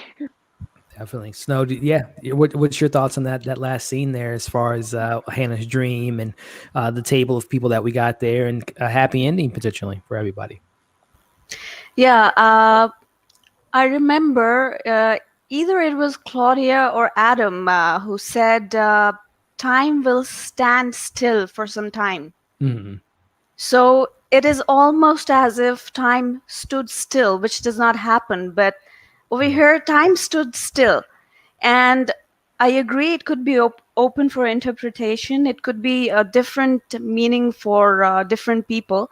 But it's almost as if another deja vu, because the entire season, it keeps happening. And it could be a dream, it could be a reality, it could be that they felt something, because it was a huge part of their life, even if it was an alternative world or a third world or a parallel world. So what I personally felt is as if after that point, when everything happens and then the sacrifice happens and then they disintegrate, it felt as if time stopped and started exactly from that point wherein the car crash was supposed to happen. So that is how they feel, as if each one of them, like you said, not just Hannah, everyone looks a bit shook about the time when the lights go off and something crosses everybody's mind, and that includes us as the viewers as well, and not just the characters. Definitely. No. And I mean, just to kind of, I was going to leave this for further down, but I just got to bring it up now. Starting with Snow. Waller, what's your theories on his eye? What happened to the guy's eye? Every time he tried to talk about it, it was a summer or last summer, or this, that, and the other. His arm's missing in the other world. Fun theory-wise, what do you think happened to his eye? I honestly have no clue. Maybe he must have gotten into a fight. Yeah. Or Nick Fury got a cat scratch. Alien cat. Alien cat. Yeah. Or that's actually a good theory. That was like, so the show we all know is very dark. There's not a lot of levity. There's not a lot of funny, ha moments. But I love that the creators kind of put that Easter egg in there, and we never got the answer. But if you were theorizing, what do you think would have happened to his eye that we never learned about? I think it was definitely an embarrassing story, because I think it was in season 2. He goes, "Okay, I'll tell you, but you can't tell anyone." Yeah. I'm like, how bad is this story that he doesn't want anyone to know? So I think it's something embarrassing, like he slipped and fell in the shower while he was naked or something like that. That's the only thing I can think of, honestly, something that he's ashamed to say it happened. Definitely. Tommy, you got any theories, man? Any interesting theories to the eye for our Waller? I think I read somewhere that the actor actually injured his eye in the first season, so that's why they wrote him in the show. Nice. So it's like an ongoing thing. Nice. I don't know. He was playing darts and someone. he was tuning his guitar and a string broke and whipped him and Nice. Right. I don't know. Gil, I know you guys come up with a lot of theories and make a lot of explain videos on the channel, man. What was there a thought process or theory you thought about the eye, man, or something interesting? I've got a theory, and I'm kind of proud of it because it ties into why he's missing an arm in the alternate world versus an eye in the original world. And like Manya said, it has to be something embarrassing. Yeah. So my thought is that over a weekend, he was bored. He wanted to learn a new skill. So he was trying to teach himself how to juggle. Juggling accident, he hit himself in the eye. In the alternate world, he was trying to learn how to juggle with chainsaws. Lost an arm. Gotcha. Very Evil Dead, Ash. I love it. That's right. That's right. Very awesome. Very awesome. Everyone in the chat, let me know you guys' theories on this eye. But we talked about the complexity of the show and how challenging it can be, but very satisfying. But Starting with Tommy, man, what were some of the sci-fi elements that you were just so fascinated by, or maybe even lost by, whether it be the bootstrap paradox, the time travel element, the family tree aspect of it? Was there a particular aspect of the show that really challenged you regarding, like, you went to Reddit, you went to Wikipedia to really dive deep into these ideas? Well, definitely the family tree. I had to Google. Like Bartosz I thought it was funny that Marta's two love interests were both ended up being related to her. Like Bartosz is her great grandfathers. Yeah. I really liked the bootstrap paradox, the idea of something existed without ever having been created. Yeah. But and then it was kind of explained towards the end that it actually was created in the third world, or I think like he created time travel. But yeah, just the time travel elements. I thought it was a really because I love time travel stuff, and that's what really hooked me into the show to begin with. But they do a really good job of making it kind of unique and their own thing. But I don't know, getting overwhelmed with certain things that really twisted my mind. The different worlds, just the different versions of people. Yeah, I mean, there were so many things that melted my brain. Adam being Jonas, that was a good one. That one blew my mind when that happened the first time. Yeah, all kinds of stuff. I mean, all the sci-fi elements in it were really good in the show. Definitely. Snow, what about you? Was there a particular aspect of this show, sci-fi wise, time travel wise, family show, or just anything in general that really just stuck with you and was just like, that is awesome? Like, I never heard of this idea, or whatever the case may be. Was there something in particular about this show that that really stuck with you in regards to just being a nuance or being new to this idea? It has to be the relationship of Elizabeth and Charlotte. And Charlotte and Elizabeth. That's a good one. That is a great one. I was totally confused. Of course, I couldn't understand bootstrap paradox just instantly. I had to Google and see, okay, what exactly do you mean? I'm really confused. You're already confusing me a lot. So that was one aspect which was like, okay, I have not heard that before. About Jonas and Martha, okay, fine, still understandable. But the mother is also the daughter, and the daughter is also the mother. That was just something I had never heard of, and that just blew my mind. It took me a lot of time to process that. My mind couldn't process it. Definitely. Horror Mania, was there something, a particular aspect of the show that really just kind of blew your mind regarding the complexity of it, or something that you never heard of before in the realm of what they brought to us? So the one thing I had to Google was the 33-year thing, that everything repeats itself. I thought that was a cool concept, and I was like, is it real? So I had to Google that, and there was one picture I found with like nuclear explosions that happened every 30 years, or like nuclear like mishaps that happened every 33 years. I thought that was really cool that it happened in the real world too. But I thought the time travel in general was so well done. It's so hard to make a time travel story with minimal like plot holes in there, and I think there were a few plot holes here and there about it, but it's hard to avoid that with time travel stories. But I think they did it the best.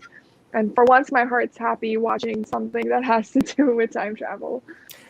You could, time travel is very complex. I mean, we all grew up with the, Back to the Futures of the world and all the different stuff. But I will say you brought up a question about a plot hole, and I definitely want to get your thoughts on it, Gil, in regards to just some idea that the show just really impressed you. But Noah, so I'm going to season 3. Noah, when he was in, him and Charlotte, when he told, when the baby was kidnapped, the time travel, the cave wasn't invented yet. So I wonder, how did he travel to, the 1950s, to everything he did? Because I don't remember him having the access to time travel that moment.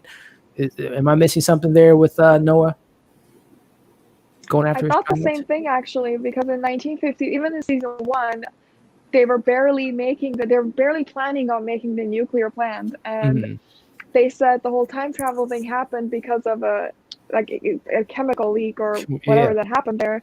So I was like, how are they going back and forth? Is it because it already happened in 1983 and it's open now? And like that's the one thing I was a bit confused about, but I just ignored it. Or was Adam grabbing them and Yeah, so We it's like- eventually got Claudia and Jonas eventually get the God particle stabilized, I think, in the post-apocalyptic future. But now I'm trying to remember if that happened before or after. Like you said, no, it goes back to 1920. That's when I got to go back to. I don't remember. Yeah. But so yeah, just going back to that question I asked everyone on the panel regarding just the complexity of like a particular idea that just really you were very impressed by, or and just really invested in. Yeah, for me it was the bootstrap paradox, but not just the concept itself, because I've seen it not often, but occasionally referenced in some kind of time travel work, and I've thought about the idea that it essentially creates an infinite loop. But this is the first time I've ever seen the human side of that explored, where if you take a step back, if that loop ends up being a pretty miserable loop like it is here, that just multiplies the tragedy. And one line that really got to me in the finale, I don't remember the line specifically, but Claudia says something like, you've been through this an infinite number of times, an immeasurable infinite number of times. And to me, that just added another layer to the bootstrap paradox. That's like the perfect blending of sci-fi and drama there. The other one was when Jonas both dies and does not die simultaneously. That was the one that probably tripped me up the most. And because I wasn't binging the show, I was doing basically one episode a day. I was terrified to Google it or explore it at all online. I didn't want to get spoiled. So I just had to sit with that one by myself and try to work it out. That was probably the one that tripped me up the most. Yeah, everything you guys said definitely was some moments I was just blown away with the writing of the show. The bootstrap paradox, time travel, the family tree, all that stuff was just very fascinating and very well done. And you guys couldn't have said it better. A couple other comments here. Biggest prank at the Clockmaker day one. Yeah, very true. That's true. I wish I could experience the show again for the first time. That's always something I always think about, right? Seeing Star Wars for the first time again, being exposed to my, watching TV there's so many, but I couldn't agree. Maybe we can all travel back in time and experience it again for the first time. Maybe. My head still hurts after watching the finale. Yeah, I think there was definitely those fans up there, high, stock rose and Tylenol and all that stuff for headaches for people who were having to kind of keep up with everything there. I'm only one who thought that Jonas and Martha in their final moments was odd. No, I love that moment, man. Again, I brought up, Avengers. That reminded me very Thanos when people were dusted. But I love that moment. Again, Snow brought it up. The music playing in that line, man. Again, auntie and nephew, it's there. But the line always got to me when he said, "I don't," what was the line, guys? We're perfect together. We're a perfect match. Yeah. Don't ever think otherwise. Everybody says we're perfect for each other. I'm not a hopeless romantic as I think I am, but that just pulled at the heartstrings every time they said that to each other. I just love that line, man. It's so emotional. Did you guys have any issues with the final moments? I think we all liked the final moments, but were there any disagreements how Jonas kind of dusted into existence? What do we have here? As they were erased, he said, "Never believe anything." Yeah, again, that was just such a beautiful moment. Well, I just love that line again. He said he was relating to love and true, regardless of people think. Definitely. GOT ruined it for me. Same with just off. Yeah, there was some unfortunate. 2019 had some interesting finales that didn't all stick with us. Mid-level medias was going on, Ken. I would really probably watch the show before I watched this, but just want to say hi. Well, I appreciate it. And we all would suggest you to give it a show or give it a watch, Ken. Definitely can't recommend it enough, man. Let's see here. Some people don't need a happy, fuzzy ending. It is a beautiful, bittersweet ending. Could have ended better. Yeah, for sure.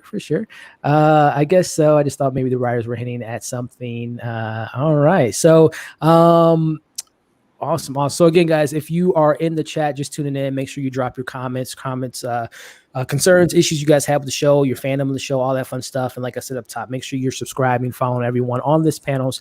They all got great content. As you guys can see, they know what they're talking about. They're great fans of the show. And they have a lot of great opinions about things and great accounts and all that fun stuff. So definitely support them and make sure you give this video a thumbs up. So on to my next question, guys, regarding the cast. I think it's safe to say that the casting of this show whoever the casting director is deserves whatever award can be given to that category, because I'm going to pull up a picture here just from not only just acting wise, but just from a standpoint of just like literally. So I'm going to bring up just a couple pictures here. Let's see. I mean, you got Oh my God. just how cool. crazy the casting was, just spot on. It was almost like it was meant to be with these casting choices here. This one here too. Now, whenever I saw him, I always thought of Dolph Lundgren. Like, he looks so much like him to me. It always blew my mind when he was on screen. But you talk about tragic stories. I was just felt so. I mean, the guy was a cheater. He didn't care for his family too much in regards to this stuff, but he wanted to save Miguel. He said he was sorry in the end, so he did. Yeah. He did. And we talk about tragic moment, guys. Katarina not being able to meet him there at the clock. I mean, it was just he was looking at the clock. Looking at the clock, never showed up. I mean, again, starting with. I mean, Katarina. I mean, this is just great cast. I mean, Gil, man, just kind of open-ended question, more or less, man. But just your thoughts on this casting. Yeah, and the cast was incredible. Even just if you put aside the similarities between the older and younger characters, they all knocked it out of the park, which I was especially impressed by when it came to the child actors, because that can oftentimes be a weak spot, even in great shows, but they all killed it. And then on top of that, the similarities between the older and younger actors was just incredible. The Peter one, someone pointed out that that they are father and son, but I actually don't know if that's is that right? It is, okay. It is. That makes sense, because that blew my mind. As soon as he showed up, I knew it was Peter. And I'm sorry to interrupt. No, you're good. You're good. And I also read that the trio, I call them the serial killer trio. We'll talk about them for sure. Yeah, we have to. The eldest one and the adult one are also father and son, perhaps. Oh, nice. That's right. Yeah. Crazy. And Alexander Tiedemann, that one blew me away, because he has there's something about his eyes that's so unique. And then when you see the young version of him, I just threw my hands up and said that whoever cast this show, like you said, just deserves all the awards. It's incredible. Definitely. And actually, I have a confession to make, even if I sound stupid, about Ulrich's. Let's talk about Ulrich. I thought that it was the same guy whom they had applied makeup on. They look so similar. I had that argument with my younger my brother this morning. Said that they were the same actor, and I was like, "Is that right?" And it's you think it, because it's so convincing. Let me pull him up here. Yeah, it is incredibly convincing. Tommy, man, just kind of, with the question regarding the casting, man. I think Gil said it perfectly too regarding. I always try to, when reviewing kid stuff, movies, TV shows, I always try to give them a little bit of slack regarding, it may be their first time on a set, whatever the case may be. But these kids were professional actors. Oh yeah, it's such a great job. But what are your thoughts on the cast, man? No, absolutely. It's crazy that they got such talented actors for literally every single age that they were in. Mm-hmm. And the fact that they look so similar always blew me away. I was always just like, God, they look that literally looks like them grown up. Like, it really is crazy. But yeah, the acting all around, I just thought it was amazing. Every time they had to pull on your heartstrings and go really deep emotionally, they always nailed it every single time. I thought it was great. The cast was really strong. I mean, the acting was one of my favorite aspects of the show. I thought the performances all around were amazing from start to finish. No doubt. Snow, just kind of your thoughts on this cast and coming together, and and just overall thoughts of just everything that this cast had to offer, acting wise, everything. Everything was top notch. There's nothing that you can complain about. May it be any aspect. And since we are talking about acting specifically, I really don't have anyone to point out saying, okay, maybe this guy was not up to the notch, or maybe she didn't do it well. They not only casted people who look so similar, I don't know how could they find people who not only look similar and they act good as well. How is it possible? Do they actually have some sort of a machine where they put in the information and retrieve it? Yeah. They are not normal beings, I'm telling you. Yeah, I would love to see that casting call out sheet, like when people from the age of this, that, and the other, or it was literally like the casting sheet was like, you need to look just like this in order to be cast in this role, because it is just incredible.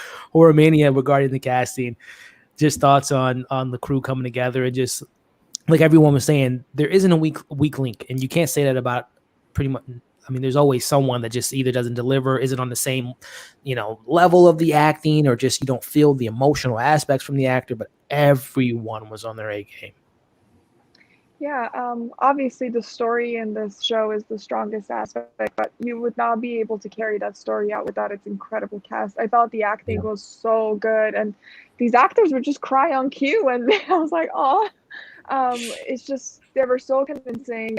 The lookalikes, I thought in Mindhunters they found the perfect lookalikes for serial killers, but this was on a whole other level, because you get a kid actor, like a middle-aged teenage actor, and then like a middle-aged one, and sometimes even older. So what tripped me out was the little girl who played Claudia looked exactly like the older version of Claudia, and I was like, how did they do that?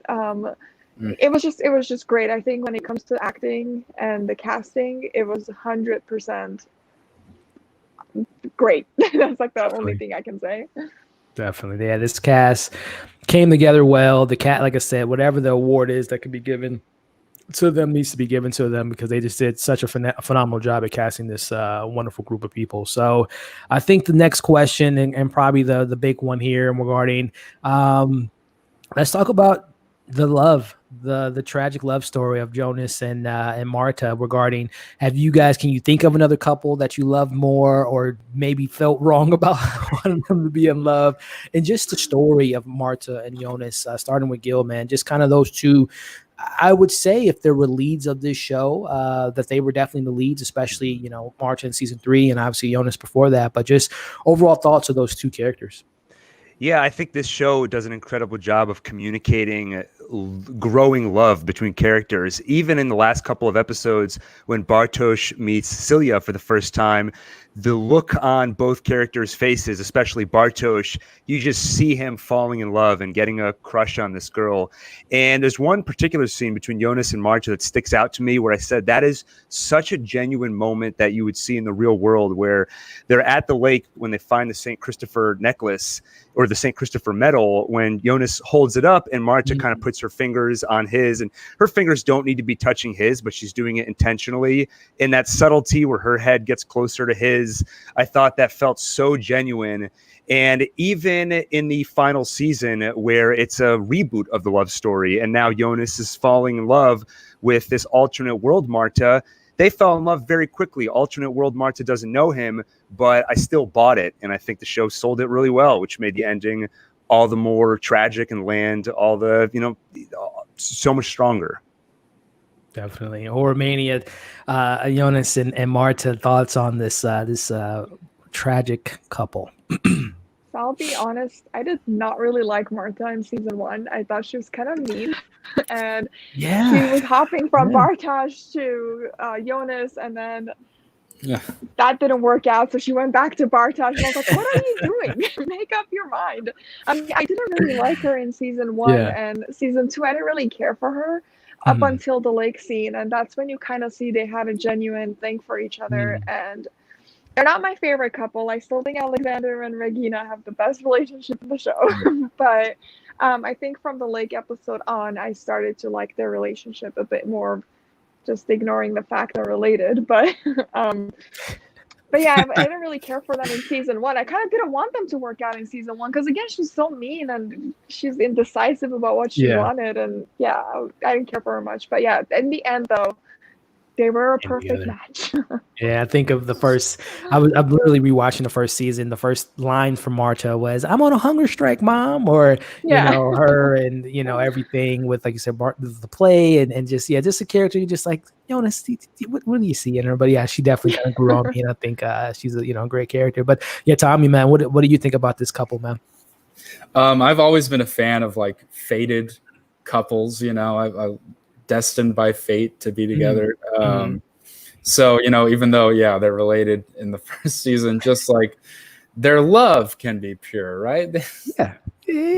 Love transcends things, right? So, but no, I liked it that they ended up not being related in the end. I think maybe I don't know, but yeah, no, I really enjoyed them. I just and I mean the whole show.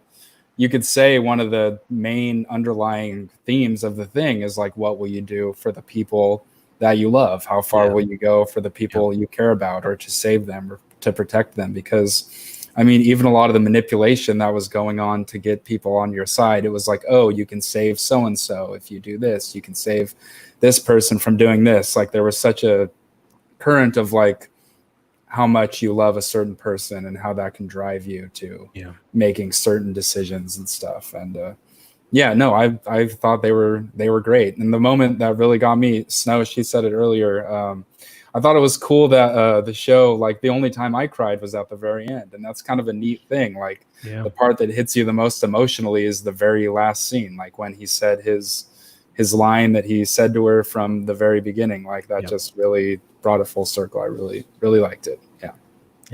Speaking of Snow, to round out this particular topic, what do you think about these the classic tale of maybe Romeo and Juliet with Jonas and Martha?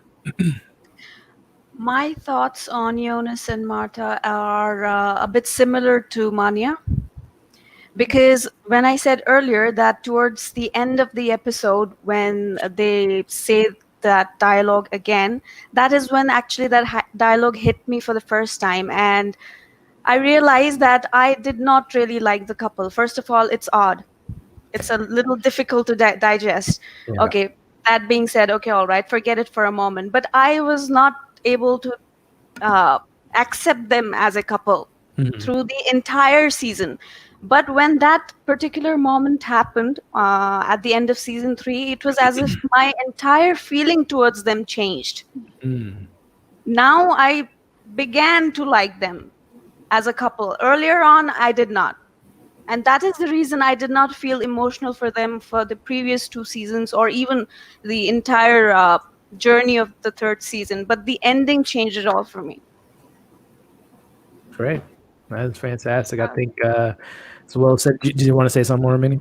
Yeah, I just saw something that I read online that kind of stood out to me was Jonas and Martha never had a first kiss together. The first time Martha kisses him, he has already kissed her. And at the party, when she kisses him for the first time, it's not her first time. So I thought that was kind of cool. That is. I was just gonna add one more thing. Seeing each other in the closet when they were in that. The fact that they've been like they saw this person since they were like little kids. You know, that was a cool moment too. Yeah. No doubt. Agreed. Yeah, great acting by both two young actors. I've been recently following them both on Instagram. They seem to be great people from what I see from their the social media accounts, and just been watching like behind the scenes and blooper reels. It doesn't seem like everyone has had a great time, but those two are definitely great two leads of the show in my opinion. But going back to the chat here, let's see what we have. Where did I leave off at? Hinting, bittersweet. Let's see. Season 3 was intense. Together and relief and positive. Yeah, no, for sure. You guys ever watch Babylon 5? I've never caught that. They said that this was the first show from the beginning, from middle. Yeah, I'm not too familiar with. I'm familiar with. I've heard of it, but I've never watched it. Did you guys say? None of you guys seen it either? No.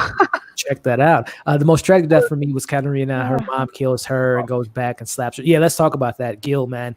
So again, going back to the idea of season 3 just makes season 2 and 1 so much better. I think of season 1 when we see that she punched. She has a black eye. Bruise, they never addressed that, but now we know where that comes from. It's her home.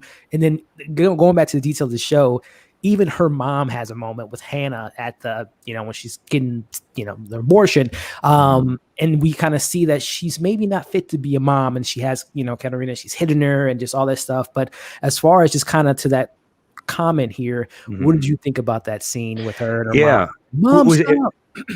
Am I remembering correctly that was the same episode that Peter gets killed? I think. Either way, I think I remember. Right. There was an episode where I said to myself, this was the hardest episode to watch of Dark so far, even though the show as a whole has been very bleak. But child abuse is something that they'd alluded to several times. You see the cigarette burns on Trant's arms, but this was the first time I think we saw it up close and personal. And when she's slapping Katerina, you know that in the previous moment, she just killed her as an adult. And I think that is just one of the bleakest moments of the show, and was as much as we've seen violence and we've seen some awful things, this was one of the hardest scenes to watch. This and the Peter Elizabeth scene in the trailer where he gets killed. Those were just brutal moments, which I think may be necessary. So when we get to the end and they tell us that the best scenario is we wipe the slate clean, get rid of these worlds, you kind of had to see just how dark it was for you to understand that decision. Yeah. Snow, what did you think about that scene with the death of the mom killing her daughter and just kind of that whole relationship and everything of that nature? I was shocked. Yeah. Anything of this nature would obviously shock a person, and the way she does it, she was so violent. Yes. I mean, okay, all right, it could be that you do not have the nature of a loving mother, but to go to that extent, and especially when she realizes that it actually is her daughter, when she addresses her as mama, that's when she gets hit by a thought saying, okay, this seems to be my daughter. And she is weirdly religious, saying she must have been sent by the devil and she must kill her, and she gets right on it and she just kills her so brutally. I was shook. There are a couple of moments that really shook me, and this was one of those moments as well. And Tommy, same question for you, man, in regards to that moment and that scene. And I also think of too, just another little detail. The Nicholas chain was the one that that Martha and Jonas were at the beach, and he had found it, and that that was the same chain that Katerina had when she died. But what do you think about that scene, man, and just the brutality of it all? Yeah, that was definitely one of the coldest scenes in the whole show. Like, that was just like, God, like, what a sad way to go. Like, your mom has abused you your whole life, and then you grow up, and then she just doesn't. I knew that she was gonna. I was like, no, finish her off. I knew she was gonna get up and do something to her, because she knocks her out at one point, and then she just gets up. No, that was, and I wanted vengeance. I was like, please have something terrible happen to this woman. I was bloodthirsty. No, that was really sad. Katerina's, the end of her story, definitely, it made me sad, because that was, she didn't deserve it. She deserved better than that. But, just a mom and a wife looking for her son, looking for her husband, the principal of the school. Like, she was like, actually, like, morally speaking, she might have been the most like besides hitting Regina, who was revealed had cancer. I mean, she would have no way she would have known that, but the adult Katerina, I should say, at least was the most like moral compass wise, was just on a mission to save her family. But Horrormania, that brutality of that scene, did it shock you as much as it did the entire panel? Yes. So the first time I was shocked in the show was Ulrich hitting Helge in the head. Yes. And then the same thing happened with her, and I found that to be the second most shocking. And she was one of my favorite characters. I thought she was such a strong woman. She went from losing her son to finding her husband was cheating on her, to her husband missing, to her kids treating her horribly.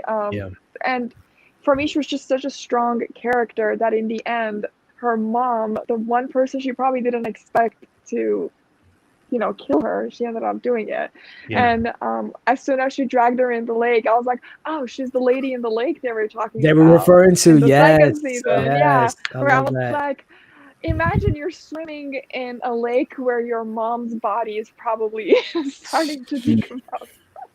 Like, how gross is that? Like, you don't think about that at a second, but it's like, I don't know, I thought her death was probably the most tragic, because she suffered already so much through her lifetime, and then it just ended up going in an instant like that by her mom. And her mom was really mean, like even going home and hitting her and saying, I should have gotten rid of you too, and just really horrible things that shows that she hasn't really had a good relationship with her mom at all. Definitely a lot of tragic moments, as you guys had mentioned, but that was definitely one of the big ones for me. see here. This is an interesting question. What time frame was Hannah supposed to have? Was it Serja? Was that how they pronounce it? Celia. Celia. Adam killed her because it was wrong there. And was dead. 1970, pregnant. Why Adam? Why did Adam kill Hannah to take? I mean, I think if you guys want to kind of take this question here, why did Hannah or why did Adam take her to kill Hannah? I think the short answer to any question along these lines will be that's what happened in the previous cycle. Right. Adam just knows that Hannah was dead by this point, and probably having no mother is what helps Celia become what she is when we see her in the 2050s. Yep. So I assume even if you asked Adam or Jonas, he couldn't give you a really great answer to that besides, well, this is what happened last time. Claudia told me this is what happened last time, so that's what has to happen this time. Yeah. Anyone in the panel, you guys have any other things to say about that particular comment here, or any theories, thoughts?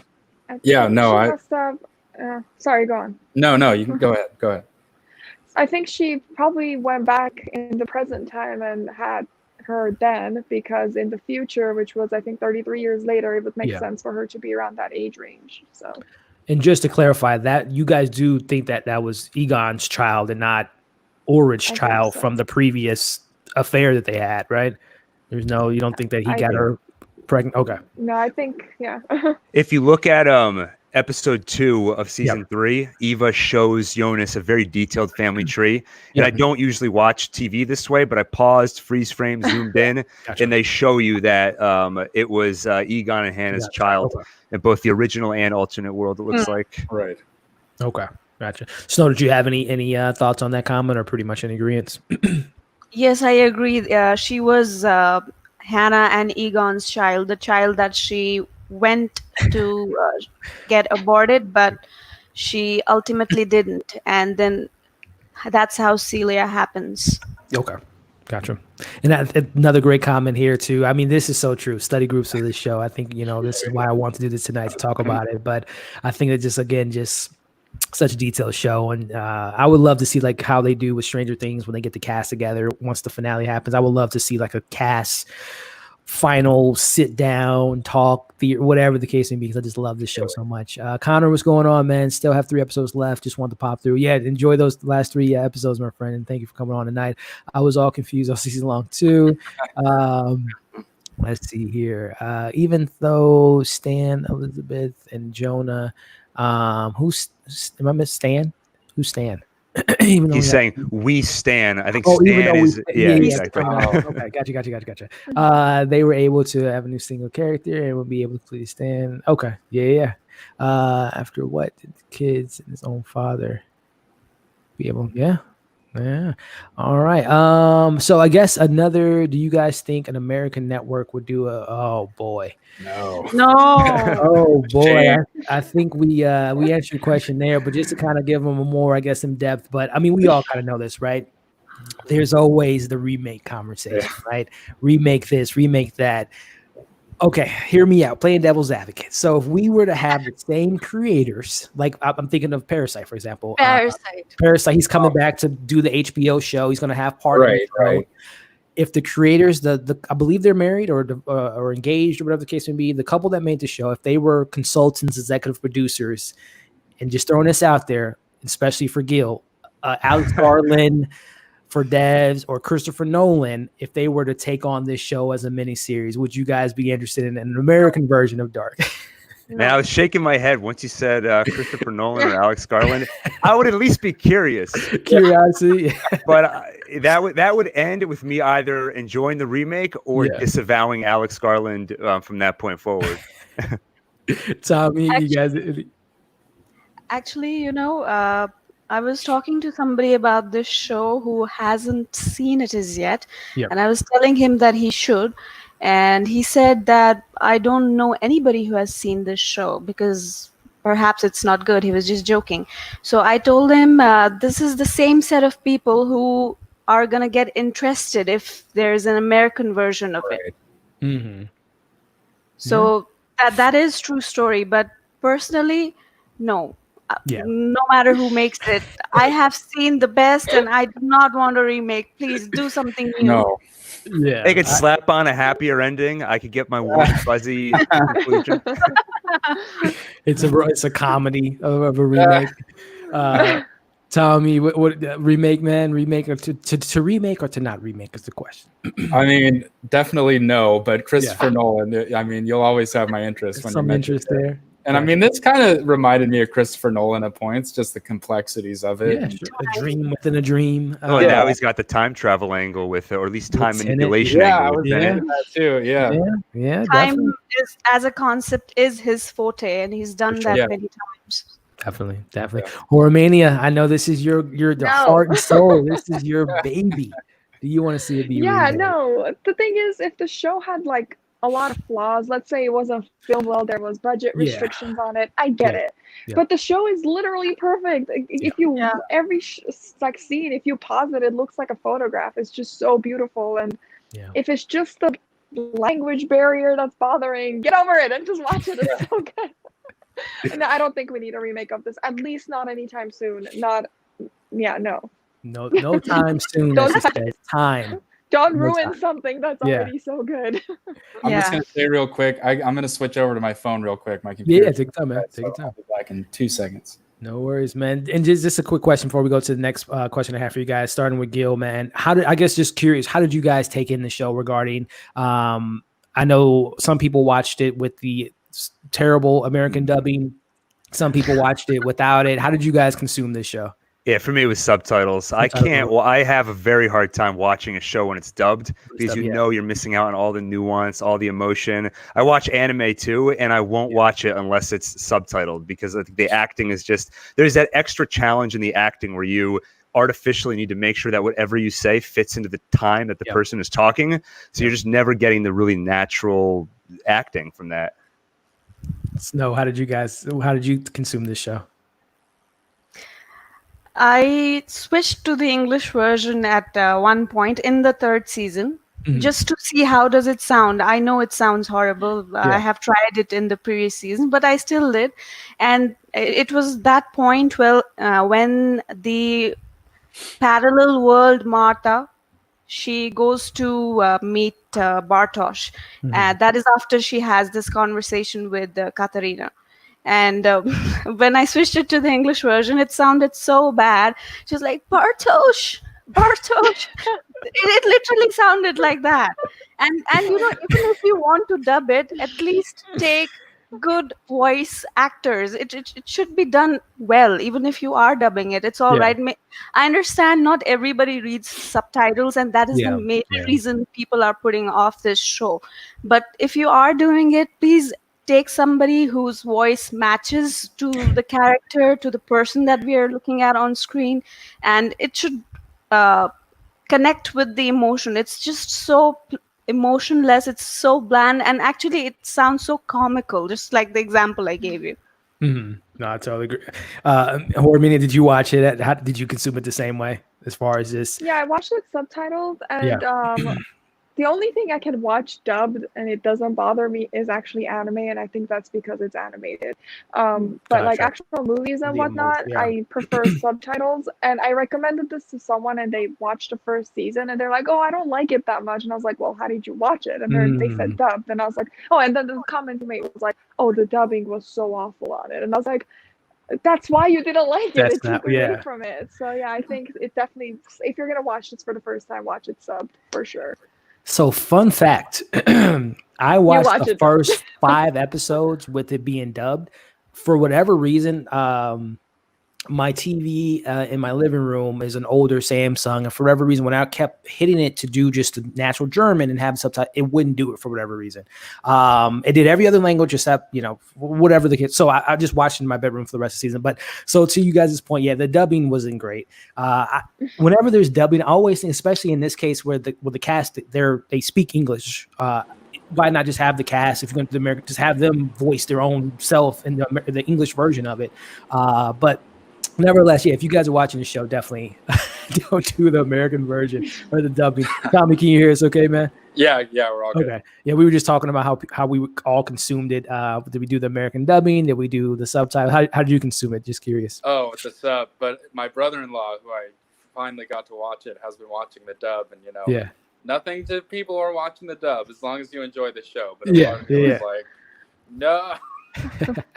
I can Shame. definitely see the argument for there is something about the subtitles where when you have so many different characters that are being Yeah. introduced, it's Yeah. definitely a distraction where you have to keep looking back Right, up. right. Mhm. So, like you said, I won't frown on anybody for watching the dub. Yeah. I didn't even actually try listening to it. I heard people say it was horrible, but Yeah. Yeah. Yeah. Yeah, it's fun. It's funny too. Like, I don't know about you guys. I don't know if it's just like a mental thing, but I can't watch anything at home without subtitles regardless. Like, I don't know. I can hear them perfectly, but it's like I always have subtitles on no matter what I'm watching. So it's going to be so weird going back to the movie theater, without subtitles, even though I, watch movies without subtitles at the theater, but I always watch everything at home in subtitles. So, but in regards to this next question, guys, I'm just kind of curious on your thoughts on this particular question regarding our two main characters and which side of the war per se would you guys be on, and which team are you on? To get as basic as it may be, are you guys team Adam, aka Jonas, or team Martha, aka Eva? Whose team is better in your eyes? Who has the best squad? The trio versus Noah. It's kind of like the Avengers lineup of like DC versus Marvel type of thing going, but whose side was you guys on? Started with Gil, as far as just whose side are you taking, my friend? I think probably in the end, Adam was on the quote unquote right side because he was the one pushing to destroy everything, which I think appeared to be the right decision. If I were in this world, in all honesty, I would probably end up on Eva's side because I am the endless optimist that would say, I know it went wrong the first infinity number of times we did this cycle, but I think we can get it right. Let's try it again. So I would be on the Eva, let's keep this thing going side. But probably Adam was on the right side. And ultimately, Claudia, I think, was the winner. So whoever she backed is, and she ended up with the Adam side. So you always got to have a wild card. And that Claudia, she was the best card to play. Snow, I'm just curious on which side were you taking as far as Adam and Eva? Who had the better team in your opinion? Who you going with?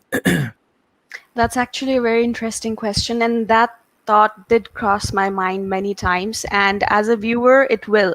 To quickly sum it up, when you watch the show, another best thing about the show is you're not even sure if Adam and Eva are against each other or do they have a similar goal. Are they working towards the same end goal? Whose side are we supposed to be on? You're confused till the last moment. That is again something the show does incredibly well. You're not sure till the last moment, and I wasn't either.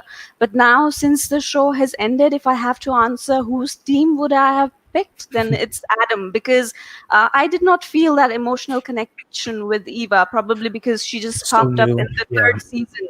So we've seen Adam and his emotions right from the first season. So I'd say Team Adam.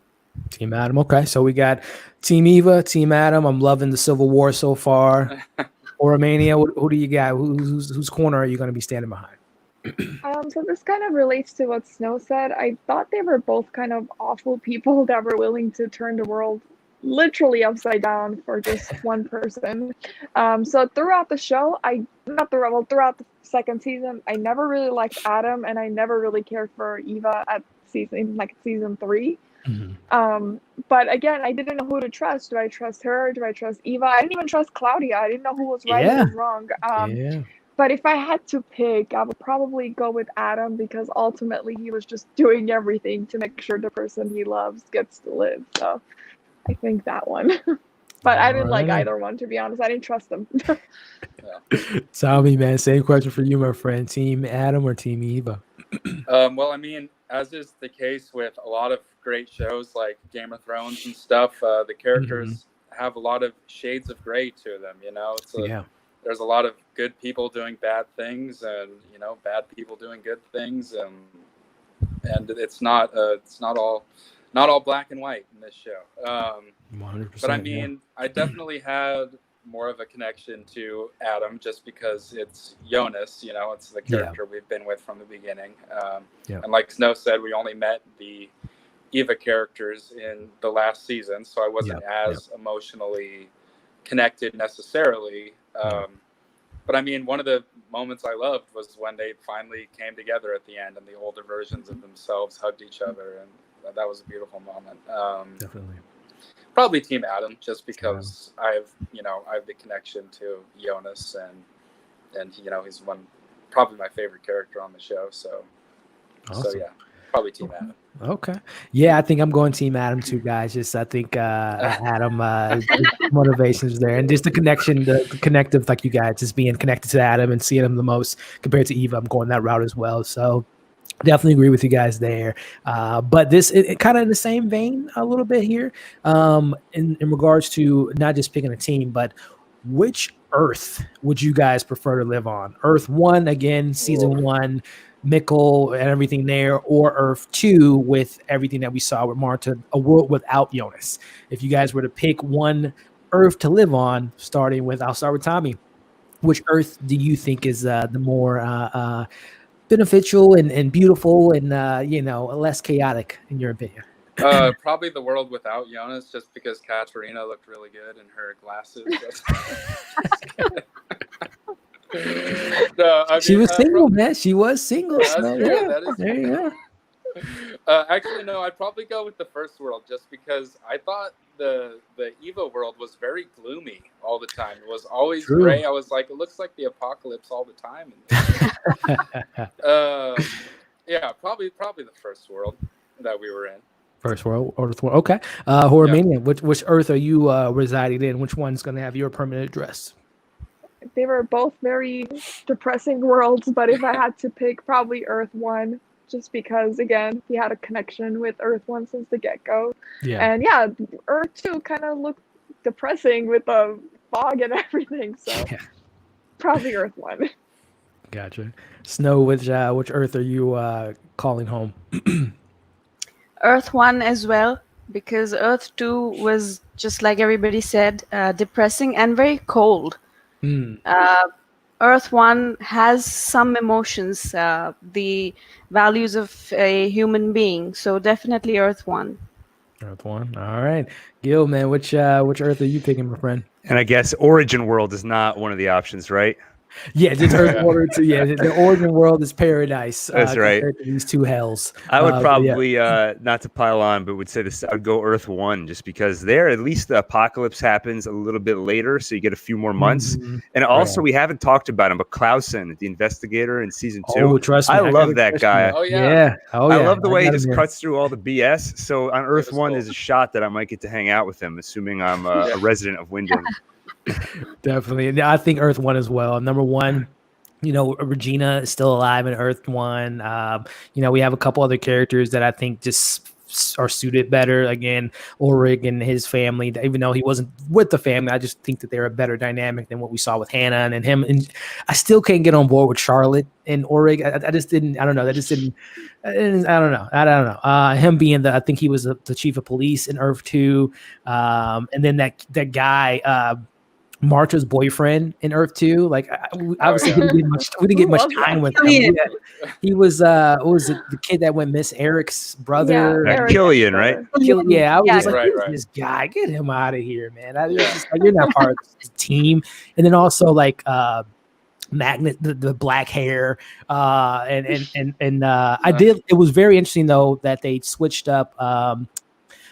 Elizabeth and her sister, like she was deaf and couldn't speak. So I thought that was like really cool that she had to learn sign language for a couple episodes, which I thought was really neat.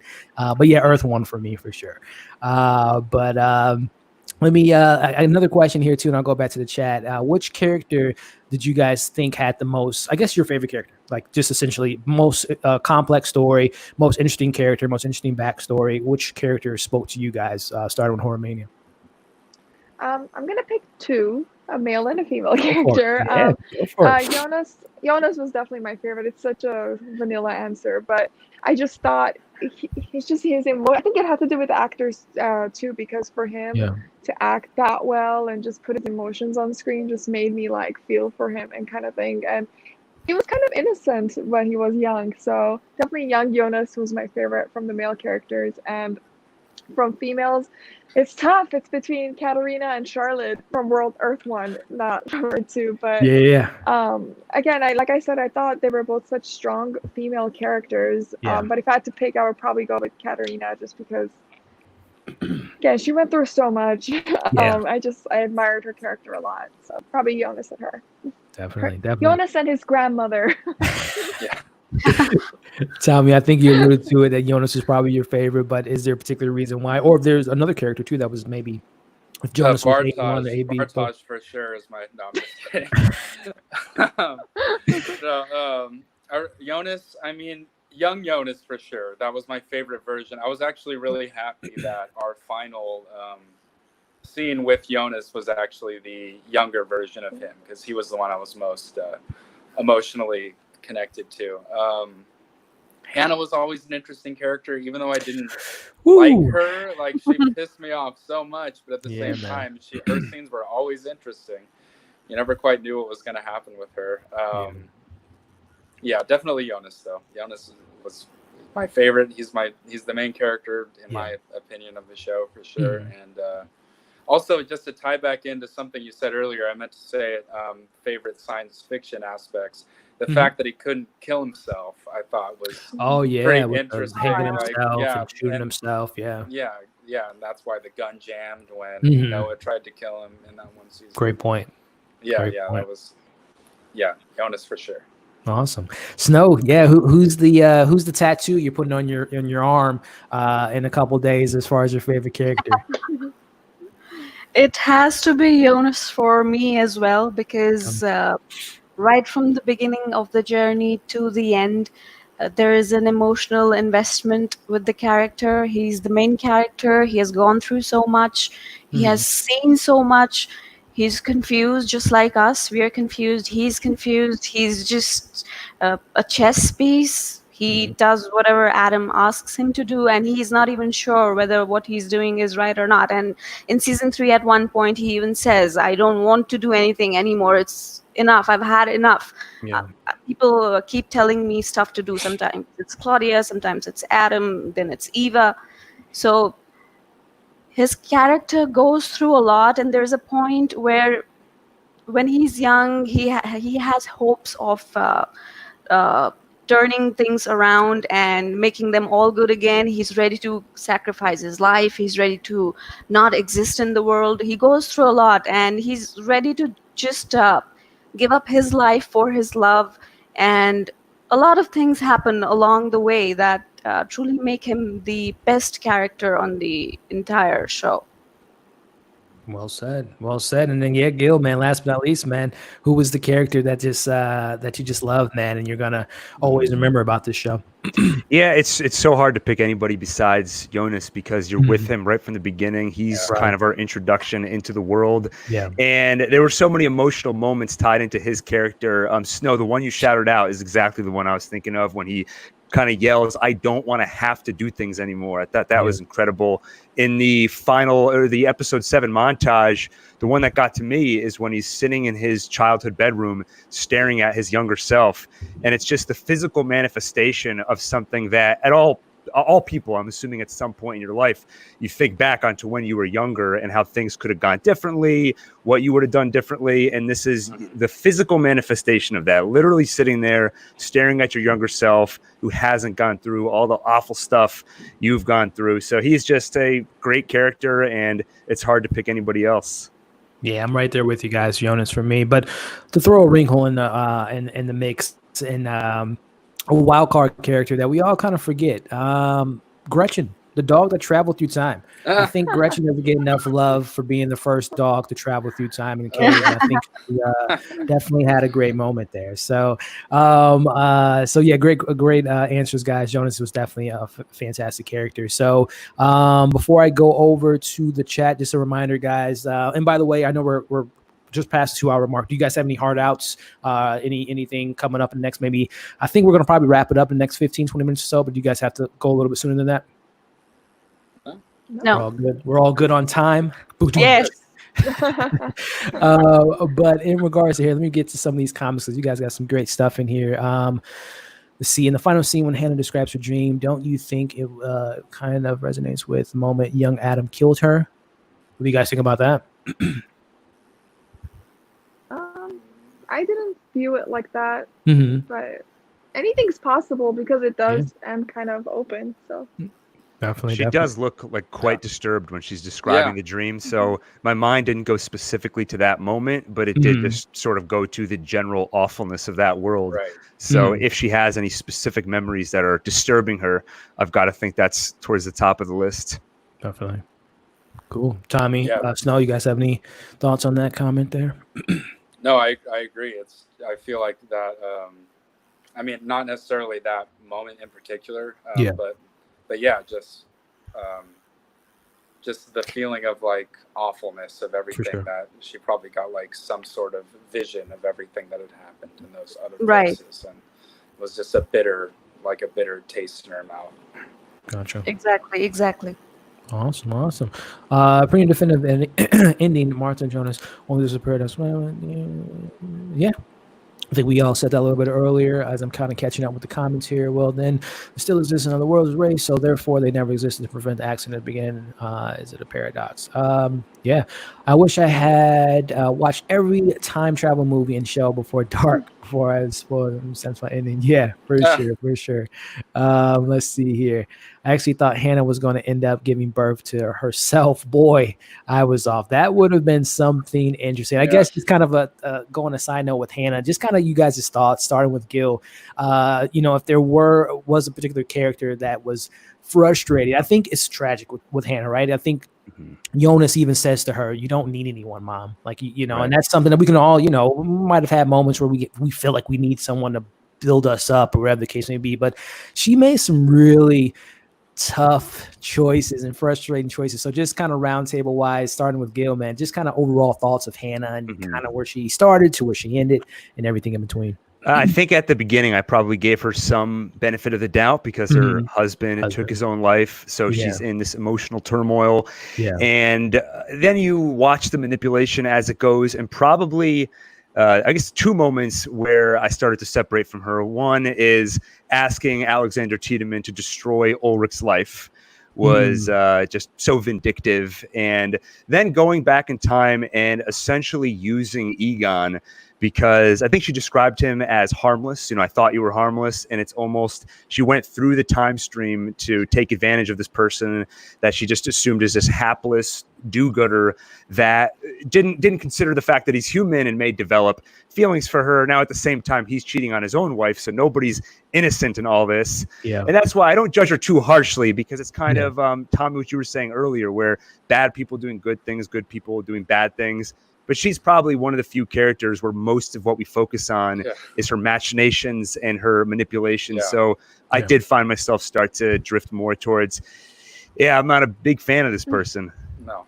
Yeah, I mean, Snow, your thoughts on Hannah and kind of the decisions she made throughout the seasons and, going back to time and going to the 50s to find a new life and then, being a house wrecker to a certain extent for another timeline. But what did you think about Hannah? She was mean. She was very mean. First, she wants Ulrich to end. Then she wants Charlotte to end. Yep. She goes around threatening people. But there's one point about Egon when she travels in the past and then she meets Ulrich and then she decides to just let him be. At one point when she goes to Egon and she tells him that she's pregnant, he is caught by a shock, by a surprise, and he even asks if it is his. And that's a moment when she says, that's how all of you are. You just eat and F, and you think you're God. So for that particular moment, I felt a little bad for her. Yeah. But overall, the character is hate-worthy because of the decisions she makes and the way she is so adamant about taking revenge and just ending somebody's life. So overall, it's just a hate-worthy character. Definitely. Tommy, man, thoughts on Miss Hannah there? Hannah definitely did some very terrible things. I mean, ever since she was a kid, too, what she did to Katharina and Great Ulrich. point. Yeah. She's been doing those sort of manipulating things to have them be in her benefit ever since she was a kid.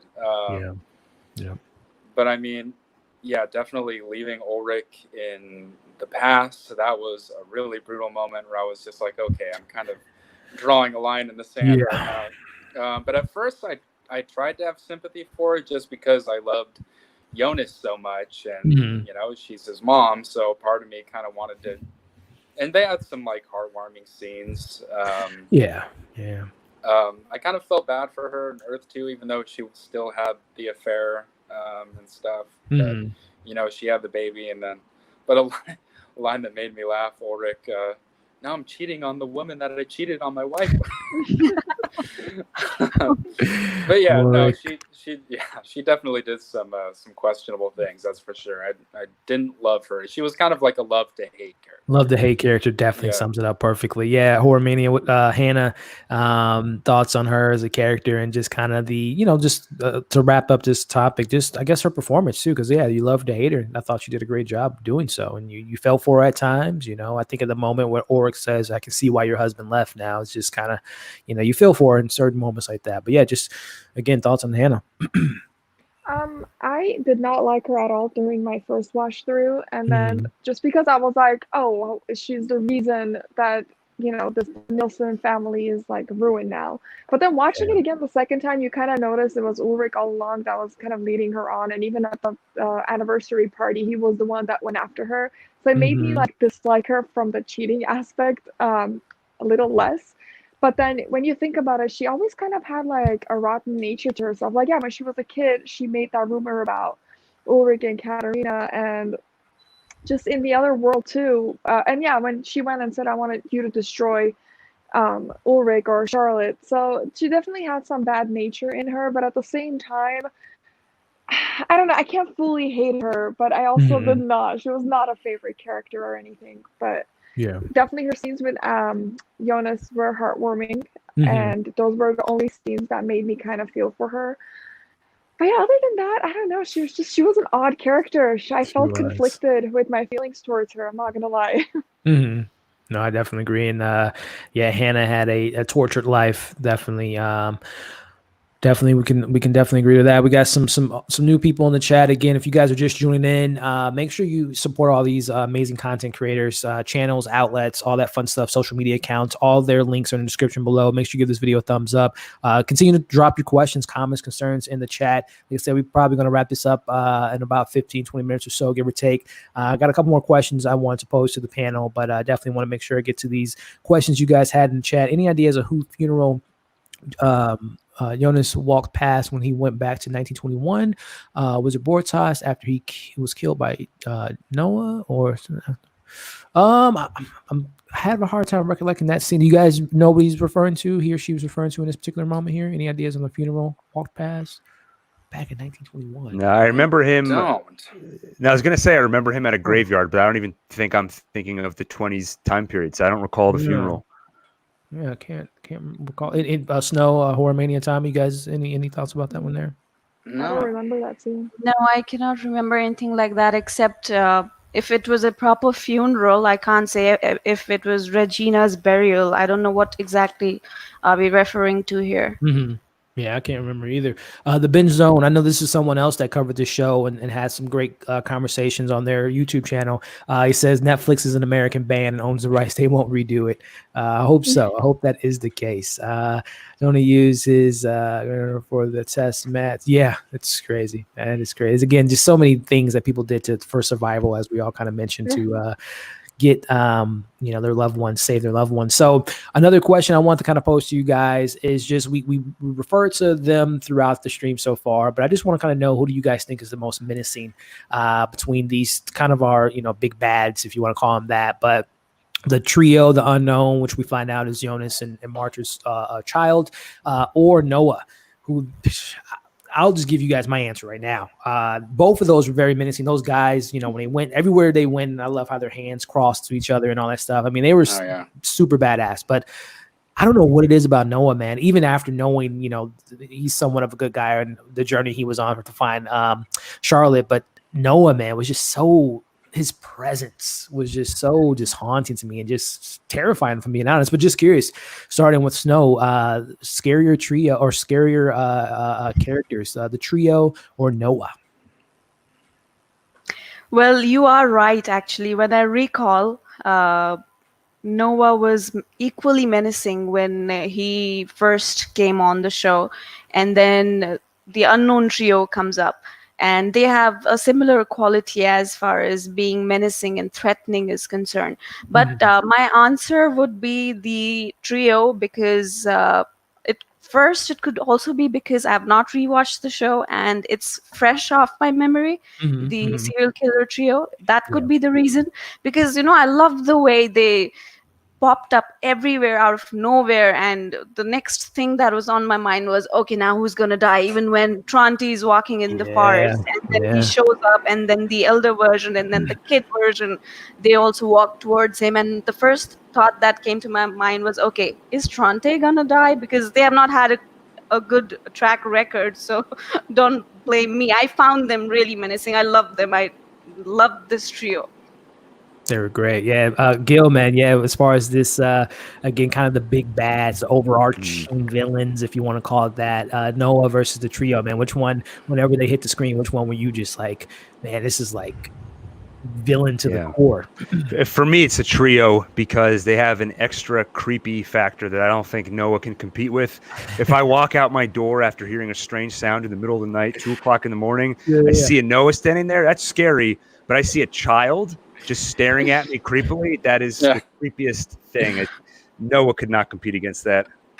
Also, their introductory music, the continuous sounds of the bell, that was so menacing. Whenever that happened, whenever they came on screen, I was like, alert, okay, they're here. Something's gonna happen.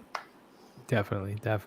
Tommy, yeah, man. Thoughts on the trio versus Noah, man. Which one are you going to hide under your bed if you see them walking by? Definitely the trio, just because I feel like there's more of a chance that you're gonna end up dead. Just choked by a wire. I mean, that wouldn't be a nice way to go. Not at all. But I mean, Noah was menacing too. They both have those enigmatic qualities to him. I mean, Noah in the first season especially, you kind of learn more about him, and then I definitely felt sympathy for him more in the third season. But I never felt sympathy for those three guys. They were just scary through and through, and you didn't know if they were gonna kill the person or let him go. They let a couple people go, but their presence was really scary every single time they were on screen. Definitely. And then Gil, yeah, man. I think I asked. I'm sorry, Horror Media. As far as the trio versus Noah, who do you got as far as this? I know you love horror. So as far as horror goes, which one of those scared you the most?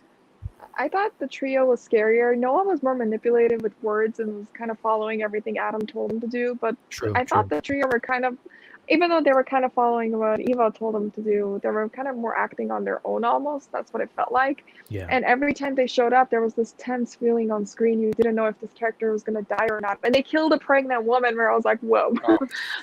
Yeah, so I thought they were more evil. So I would say the trio. No, definitely. And also the fact, correct me if I'm wrong, also the fact that it's them who wrote the Triquetra, right? If you recall, I believe so. Yeah, there's a scene of them writing in it, so they're at least contributing authors. Yeah. And the fact that you don't even know their name, if they have a name, and they say that I do not even have a name, that makes them more even threatening. More, yeah.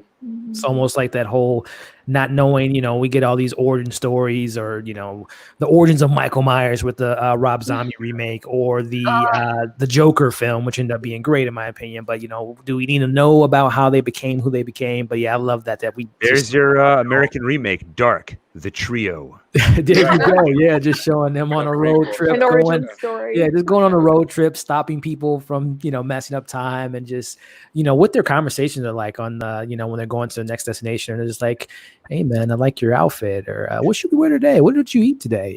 Just wondering what they're up to on a regular basis. But another question. So we talked about the chilling characters. So I think, and then I have one last question before we head out. Starting with Snow, favorite season, favorite episode, maybe one of the two. Thoughts on that?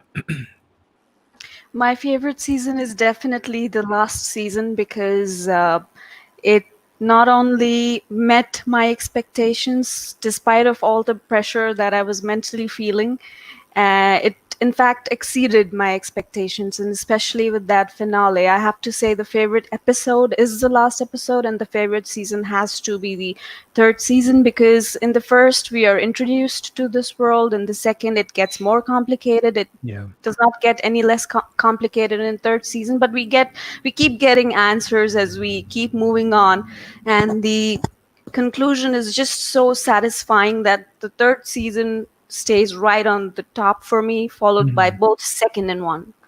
Awesome. Hormenia, did you have a particular season that you just loved and an That's a tough episode? one. It's tough because I thought the show was flawless from beginning till the end. But if I had to pick one, I would actually say season 1 was my favorite. I thought the pacing was perfect. Yeah. The right amount of information was given to us at the perfect time to just keep you intrigued and keep going. With that said, though, oddly enough, I think the last episode was my favorite because, again, like Snow said, it exceeded my expectations and it was just perfect. So I think I would say last episode was my favorite, but a season as a whole, I think season 1 still stands as my favorite. Awesome. Tommy, man, which season got to you, man? And did you have a particular episode that really stood out to you? It's hard to choose because it's such an ongoing story. You know, everything is connected. It almost feels like there isn't even a difference between the seasons because it all works so well just as a whole. Yeah. But I mean, I loved the third season. I would probably say the third season, just the finality of it all and bringing it all together and having a satisfying close. The last episode is definitely up there with my favorites. If I were to pick another favorite one aside from that, it would be, I really loved the flashback episode in the second season where it showed what Mikhail, episode 6, where it showed what Mikhail Michael, the real reason why he killed himself in the first episode. I thought that was a really good episode. And seeing Hannah and Ulrich hook up for the first time, that was kind of interesting to see how that played. The fact that they both cheated. I thought Hannah, I thought it might have been like she was with him after after Michael died, but she had already done that even before because she didn't know at that point. So yeah, that was a great episode too. It's great, man. Great. Gil, yeah, man. Favorite season, favorite episode, and Yeah, I think sort of unfairly, I would pick the first season just because it had this sense of discovery that's impossible to recapture after you've already gotten exposed to everything. For sure. Oh, you freeze on us? Oh, there you go. Back. All right. Nothing quite lives up to that first season where you first start to learn about time travel. The revelation that Michael is Mikhail, it's just hard to beat all that. And my favorite episode, I think you shouted it out before, is when Jonas travels back in time to try and stop Michael from taking his own life. And when he says ultimate fist bump, and that's the way he reminds him who he is.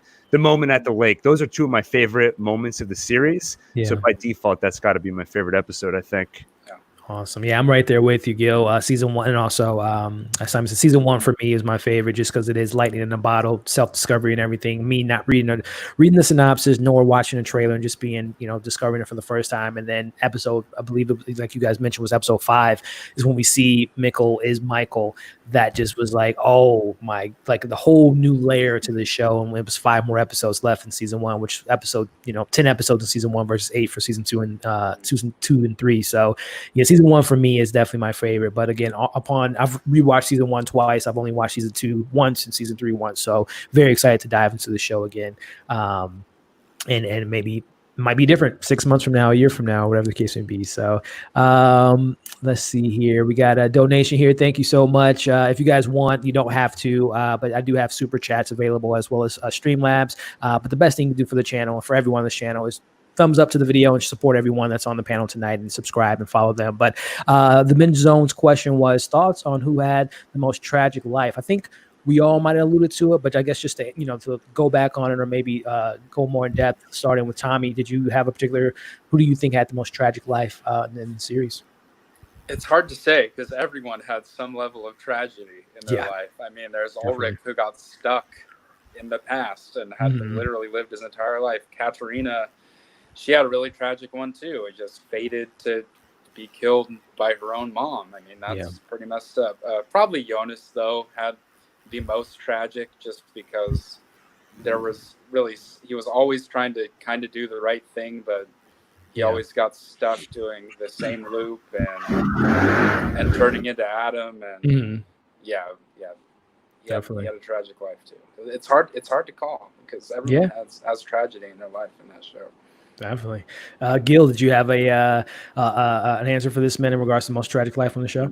I think my inclination is to say Ulrich because I think I feel his tragedy the most, just because every time the camera zooms in on the sad old man in the institution, you just feel it. But if I were to try and be objective about it, I feel like it's got to be Helge or the trio, because in both cases, their entire lives were basically predetermined for them from either when they were an infant or when they were a child. Ulrich at least got to have a life, up until his mid-30s. So it's almost these characters didn't have any sense of a normal life, at all. Definitely. Snow, did you any more tragic life for any character come to mind? Yeah, other than Jonas, I'd like to say Helga Doppler, and I'm glad that this question came up. Yeah. Because this character, I felt really bad for this character. At first, the way he's almost beaten to death by Ulrich. Yeah. And then he touches through the portal with Jonas, and then he goes to a different timeline. There's a time in his life when he decides to give up his life, and there's an elder version of him who dies and not him. And on the other hand, when he's old, it's so obviously old people are vulnerable. And the way he talks, and people do not listen to him, people do not want to believe in him, whereas he is trying to throw light to the fact that time travel is actually what is happening, and please pay attention to me. He's literally crying for it, and he wants to confess. He wants to say, what, this is what I have done, this is how it happened, but nobody's listening to him. And then Ulrich is like constantly grabbing him by his collar, and when he did that, especially in his old age, I was like, Ulrich, please let him go. He was so vulnerable. I felt so bad for Helga Doppler. That's a great pick. Horrormania, wrapping up this question here in regards to who had the most tragic life in your opinion. Oh my god, everything Snow just said, I swear I thought Helge was the saddest character. I wanted to just hug him and tell him it'll be okay. Like, I felt so bad for him. Yeah, especially as a kid, he was bullied as a kid, and then he was almost killed. His mom never really cared for him. His dad was never home. He's such a sad character, and like, I just wanted to hug him the whole time. But I also thought Katarina had a very sad life too. So I would say those two for sure. Yeah, you brought up Horrocks. His mom. His mom was so weird. Why was she so weird? She was like always like Mrs. Doubtfire, or not Mrs. Doubtfire, but like she reminded me of like I don't know the actor's name right now, but it was just like, why are you weird, dude? Like, stop being so weird and so uptight. She made him talking about Doris, right? Yeah, I know Helga's mom, right? Right. Actually, sorry, are we on the same page? We're talking about Helga's mom, right? Yeah. Right? So what I was trying to say is there is one point where Egon goes for investigation for Helga's disappearance, and she's so cold, and I think she says that Helga is not a product of love. Right. I think you're right. Yeah. Right. So that is even more tragical. Definitely. Yeah. Well, she does say that he might not be. I forgot. Like, I always forget his dad's name, Helga's dad's name, but she even says that he might not be his kid, that she was part of an affair. And Yeah, she was a weirdo, man.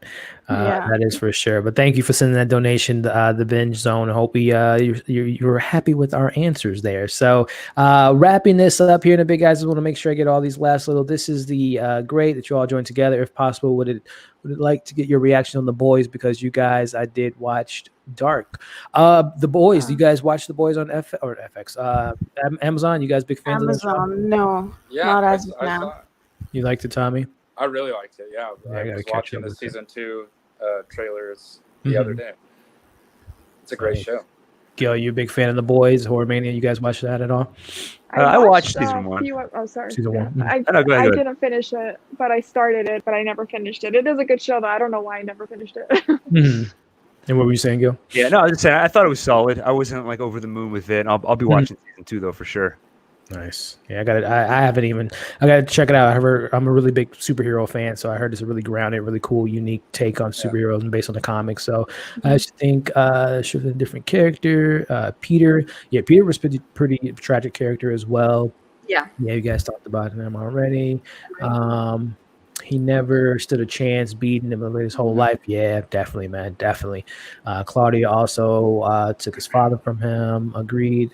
Jonas to me as well, and then she brought the character from the beginning. That's regards to favorite characters, I guess we're talking about here. All right. So I guess kind of last few questions, unanswered questions potentially that I would wonder what you guys had that was maybe unanswered and maybe posing some questions to you guys. Like for example, I wrote down, we talked about Waller's Eye, the investigator, Gil, and then you talked about the investigator whose name is slipping me right now, but who do you think? Klaus, yeah, who sent him the letter to come to Winden? Who do you guys think sent him that initial letter to come to Dang, I forgot about that. I couldn't put my finger on that. Who do you guys think? If you guys were to think who Klaus in the future sent it to himself. Yeah. I have no way to back that theory up, but I completely forgot about that. Horror Mania, Tommy or Snow, you guys have any thoughts on that letter that was sent to him to find his brother Alexander's killer?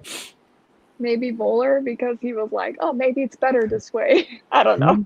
Actually, now that I was kind of joking about that, but it could have been Claudia. She might have just known that he needs to be there, either or Adam or one of the time manipulators knew that he needed to be there to trigger the barrels to open to cause the apocalypse. Gotcha. Okay. Another question I have for you guys: Charlotte and Elizabeth, when they touched hands in season 2, we guys mentioned it when Jonas, swapped spaces and time. Was it a particular reason why you think that Charlotte and Elizabeth didn't swap timelines? Was it because the time stood still and the apocalypse went down, or is it just? What do you guys think about that as far as why they didn't switch spots like Jonas did in season 2? I was kind of wondering that. I was wondering that too. I have no answer as to why, but that did cross my mind. Why they didn't switch places. I thought we were going to find out that that she had died because they switched places and she ended up getting killed in the blast or something. But no, I don't know. I don't think they ever really explained as to why they didn't switch. I'm not sure.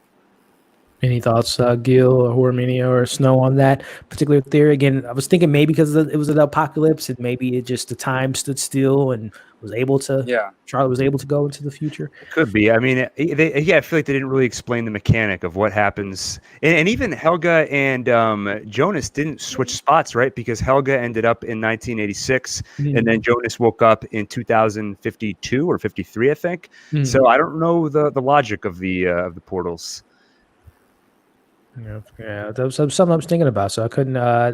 Did you guys? So that was like the only two questions I think that I couldn't kind of write down. In regards to kind of in the same vein, any cons or any questions, unanswered questions you guys might want to pose to the panel? Not that I can think of. Cool. Anything? Yeah, I wanted to ask about any tragic character other than the main ones, but it already came up. Gotcha. Awesome. All righty. So what do we got here? Did you ever think Barces was traveling in earlier episodes? You guys, I don't know. What do you guys think about that? Screw Hannah.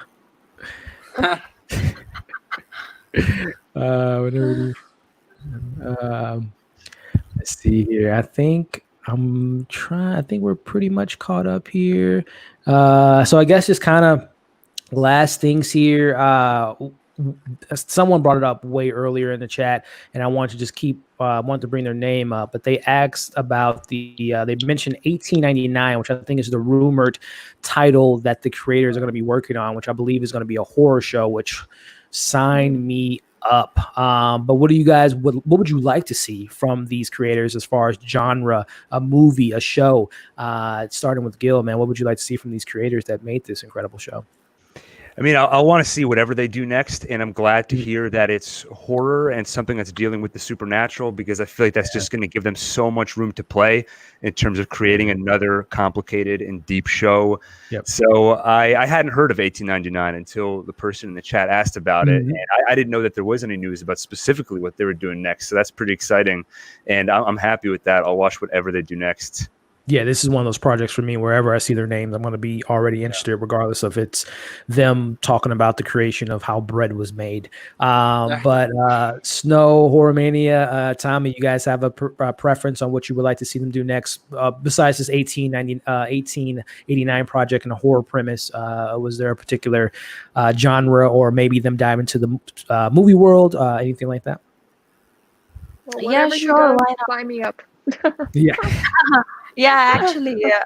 I heard that they have a new deal, but I was not aware about 1899 until it just came up. And I think Mhm. horror as a genre for these guys would be great, because I, for one, like unconventional horror, and I think they would be great at it. They wouldn't feed us the same old supernatural horror. Yeah. If they're doing it, it is definitely going to be something unique and different that we have not seen. So that is kind of exciting. And if I did not know that they're going to do this, then my answer would have been horror, actually. Mhm. Definitely. Yeah, Couldn't no, agree I more. agree. It's cool. Just the horror. Whenever Dark had horror in it, it was like really brutal, and all the Mhm. violent scenes were like really realistic, and they kind of hit you in the gut. It was like, oh Yeah. man, that was like just really cold and nasty. So seeing them do horror, I think they kind of have a natural feel for it already with the aspects they implemented into the series. So yeah, that would be cool to see them go in that direction. This is an interesting question here. I wonder if that's why Hannah screwed up so much. She was starting an affair about the same time when her husband was killing herself. Yeah, she feels guilty. I think Gil might allude to that a little bit earlier. Me too. Gretchen had the best life. Claudia as a kid, and it's yeah. I wish we can. I don't know if you guys have pets and dogs. I would love to just have my dog be here forever. I was born in 102 and rape. All right. Awesome, guys. So I think we've pretty much caught up with all. I don't want to start watching a new show. Dark, fresh in my mind. Yeah. It's interesting that the next project's 1890 because of the same. Yeah, that's funny there. Yeah, very interesting. But I guess kind of last thoughts here, guys. Wrapping this up again. I can't thank you guys enough for the time that you guys given me today to talk about this show that we all seem to really love. But in regards to just kind of all encompassing last thoughts on the show, starting with Gil, was there anything that we missed that you want to maybe kind of allude to a little bit? But just kind of not only that, but lasting impact of the show for you. Is it the best sci-fi show ever? Is it the best show ever? And everything of that nature. So starting with Gil, I know it's a big loaded question, but just kind of final thoughts on the show, man. I mean, one thing we didn't talk a whole lot about that I wanted to shout out is just how good this show was at handling the mystery box element, where it didn't leave us waiting until 10 episodes in to show us something. Midway through the season, we find out about Mikkel and Michael. So the pacing of mystery revelation, I thought, was handled perfectly. And, it's too soon for me to say if it's the best, but I can easily say it's one of my favorite shows of all time, especially in the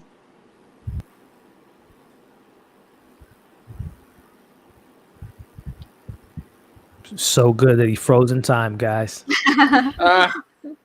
We'll wait till Gil gets back. But Snow, just kind of, and when he comes back, we'll just let him finish up his thoughts. Are you there, Gil? Am I back? Yeah, there you go. Wait, frozen again in time. We'll get to Gil. We'll let him finish up once he gets it all situated in regards to the connection there. But Snow, final thoughts on the show, lasting impact. Do you consider this the best sci-fi show you've ever seen? Maybe one of the best time travel shows in media that you've seen? Just kind of final thoughts. Yes, this has become my number one show. And apart from the technicalities that we have already spoken about, that may be the cinematography, may be the acting, each and every department, the casting, everything. But I want to say something that I have felt on a personal level, which hits me the most. That is the fact that the entire show, which I feel is about two important factors of life, which is the truth of life, that is birth and death. It's bound to happen. And you cannot play with the natural phenomena. If you do play with it, that's the end result of it. That's what's going to happen. It's going to jumble up everything. So Yeah. that is my major takeaway from the show, and that is what has hit me the most. Definitely. Well said. Yeah, Tommy, man. Lasting thoughts on this show. Will it hold 10 years from now?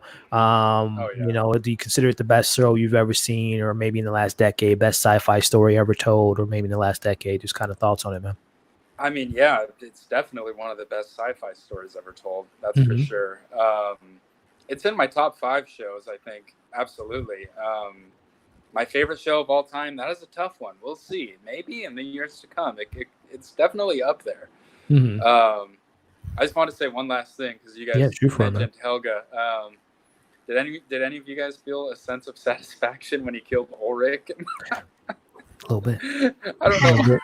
Kind of messed up, but I felt a little bit like, oh, good, he gets to beat him. He finally got him. He got him. But no, yeah, I absolutely love the show. And I do think it will definitely stand the test of time for sure. Awesome. Yeah.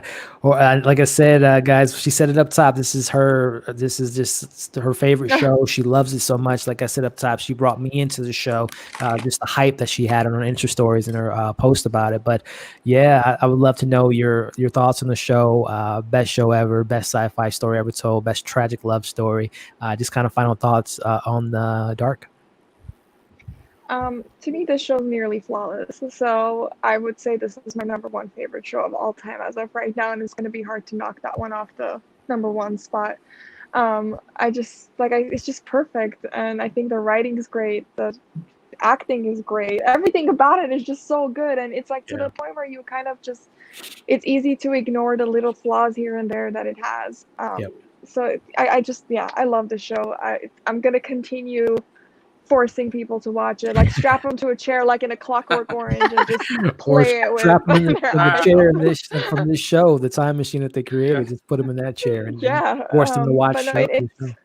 It's just such a smart show, and we don't get that often. So 100%. It's just sophisticated, and it makes you think. It's not just something you watch and you're like, oh, forget about it. And like that one comment mentioned, I've been getting like show recommendations now that I finished Dark.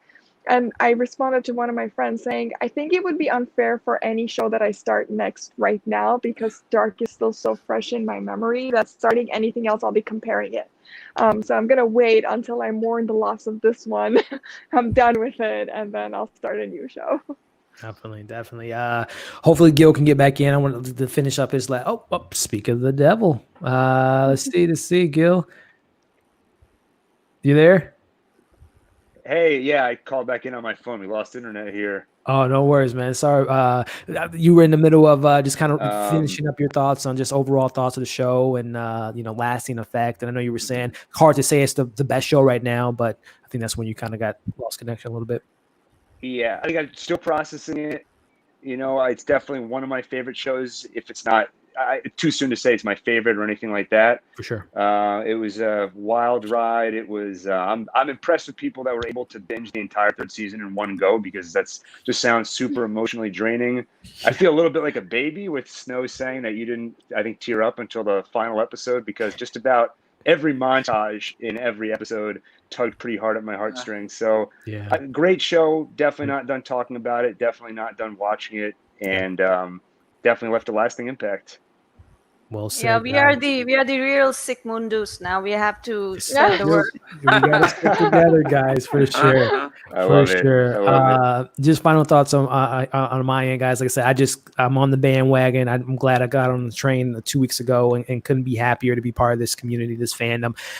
This show is just incredible. We didn't really dive too deep into we mentioned here and there, but yeah, the cinematography, the score. The song, the goodbye song is just so. Every time I hear that song, it just takes me to just sitting down watching the show. We talked about the acting. The creators did a fantastic job. It goes without saying, when you have a plan from A to Z, it just shows you how great of an experience it can be. Right now I'm very much living in the present, saying that this is the best show I've ever seen. Shows like, we talked about Game of Thrones earlier, the Breaking Bad, Ozark's pretty high on my list. And there's obviously those shows like The Office and all the shows that we kind of love that give us a good laugh. But yeah, this show, as far as sci-fi goes, it handled time travel like I've never seen it before, which is such a complex idea in itself. the bootstrap paradox, the family tree, all that stuff is just it's a challenging show, but the most satisfying show at the same time. So everything you guys said plus some, I can't recommend this enough. I'm going to be on that same thing as Horror Mania. Every time someone recommends like, hey, what show? Dark. Oh, but what about Dark? Yeah. Well, but I heard it. Dark. Just telling you to Dark. watch the show. I don't think people will be disappointed. Sure, I mean, everyone has their own taste. This is a very dark show by all means, but I think a very satisfying show and has so many layers to it. I can't recommend it enough, guys. So that is it. 2 hours and 42 minutes into the stream, wrapping it up. Again, everyone in the chat, thank you for, dropping in your thoughts, your comments, your concerns. Can't thank my panel enough for joining me tonight. I hope that we can all find a show, to watch again. Maybe we can do like a season talk on another show that we all love, because you guys are great and awesome, and we'll love to collaborate with you guys in the future. And so glad that we were able to get some newcomers, got Gil back, got Horror Mania back, but also introducing Tommy and Snow to the channel. So definitely would love to have you guys back on. Some other people are mentioning some shows. Leftovers, a great show, Breaking Bad, and Dark has come, something few shows to achieve, transcended genre. Yeah, I mean, the next time travel thing, Christopher Nolan, I'm watching for you, man. If you don't give me what Dark gave me, I don't know if I can like it as much. But nevertheless, guys, wrapping this up, final, starting with Snow. Again, tell people where they can find you. What's the next thing we can maybe look forward to on your Instagram or any other outlets? I know you mentioned your blog, so final kind of goodbyes and tell the people again about where they can find your awesome content. So my page is on Instagram, and I have a blog as well. I'm currently writing the recap for all the episodes. And if this form of art is a passion for you as well, not just in terms of criticism, I do not really like to call myself a critic, because like I said earlier, for me it's like a meditation. When I watch a show or when I watch a movie, there's nothing between me and the screen. And if you have this similar passion for this form of art, then would love to connect with you. That's all. Fantastic. Like I said, I've been such a big fan of your work on Instagram and interacting with you on the DMs of different movies and shows. So I'm so glad I was able to have you on, and I would love to have you on in the future. Horror Mania, again, this is, we were just collaborating for the first time last month for the Shining Watch Along. And again, I've been a fan of yours for a while too. I love your content and all your takes on movies and films. But where can the people find you? What can we expect from you next, and all that good stuff? So I'm also on Instagram at Horror Mania, and whatever I write for the website I write for occasionally, I'll be linking it in there as well. I'm trying to dive into the Twitter world, but I'm not there yet. But I'm just gonna continue doing what I've been doing. Just watch movies, watch TV shows, and post my opinions on them on there. Fantastic. Awesome. So same goes with you, Mr. Gill. I know about 15 minutes from now, we got Perry Mason season or episode 3 premiere. So I know you got to get it set up for that. But in regards to your YouTube and things to look forward to, my friend. Yeah, just youtube.com/one-take-vids. And I know you've got the link in the description there. If you want to keep talking about Dark for this season, we did a video for every episode. So if there are any particular episodes that you found confusing, maybe check out that video and see if it helps you piece things together. And I also just wanted to shout out that we did a 2-hour recap of everything from season 1 and 2. So if you really want to relive the details, that's something you can check out. And in terms of going forward, I want to give some thought to the final season, and we'll definitely want to do some analysis videos for Dark, maybe try to figure out what it all means, what is the message that they're trying to send us, and just do some kind of retrospective on the show. But otherwise, just looking for other great TV shows, movies to talk about, anything that can allow for deep dive analysis, anything that can lead to an interesting conversation, always looking for more. So if you want to hop over there and just send recommendations or just be part of the conversation. And thanks for setting this all up. This was a blast. No doubt, man. I'm definitely looking forward to the future projects with you guys' channel. Again, they do a deep dive in the stuff that they love, and they really go in depth, and their production's great and fantastic. Great chemistry amongst the brothers. So definitely check them out there. So last but not least, Tommy, man, what kind of awesome pictures can we expect as far as, on your Instagram and stuff of that nature, man? Oh gosh, I don't know. I don't know what pictures I have next. I take pictures all the time. So, but I mean, I'll probably be getting some new Funko Pops in the next week or so. So Nice. you can definitely expect. I mean, I post almost every day. So Yeah. So yeah, My Nerdy Obsessions on Instagram for any nerdy movie photography stuff, and like I said, my reviews and my stories mostly. Oh, I also made a movie page on Instagram like a month ago or so, My Movie Obsession. So it's the same thing as my photography page. So yeah, all good stuff. Fantastic, man. I definitely have to check out that movie account, 'cause I know you had a movie page. I'll definitely check that out. And it's support pretty you. new. Awesome, man. Well, again, guys, all of their links are in the description. Subscribe to their channels, follow them on Instagram, show them some support. So as you guys can see for this last almost 3 hours, they know what they're talking about. They have such a great passion for the show and other things too. So definitely support them. So as far as this goes, guys, as far as movie files, tonight I'll be reviewing Perry Mason episode 3 probably tomorrow. Doom Patrol review. We got Charlize Theron's The Old Guard. So definitely keep an eye out for those videos. But again, I can't thank you all that joined us tonight in the chat. We really appreciate it. But more importantly, the people that were joining me tonight in the panel, thank you so much. Snow, Horomania, Gil, Tommy. Hopefully we can do this again in the future. Sure. The end is the beginning. The beginning is the end, guys. Thank you so much for your time. Absolutely. Hope you all stay safe, and we'll see you soon.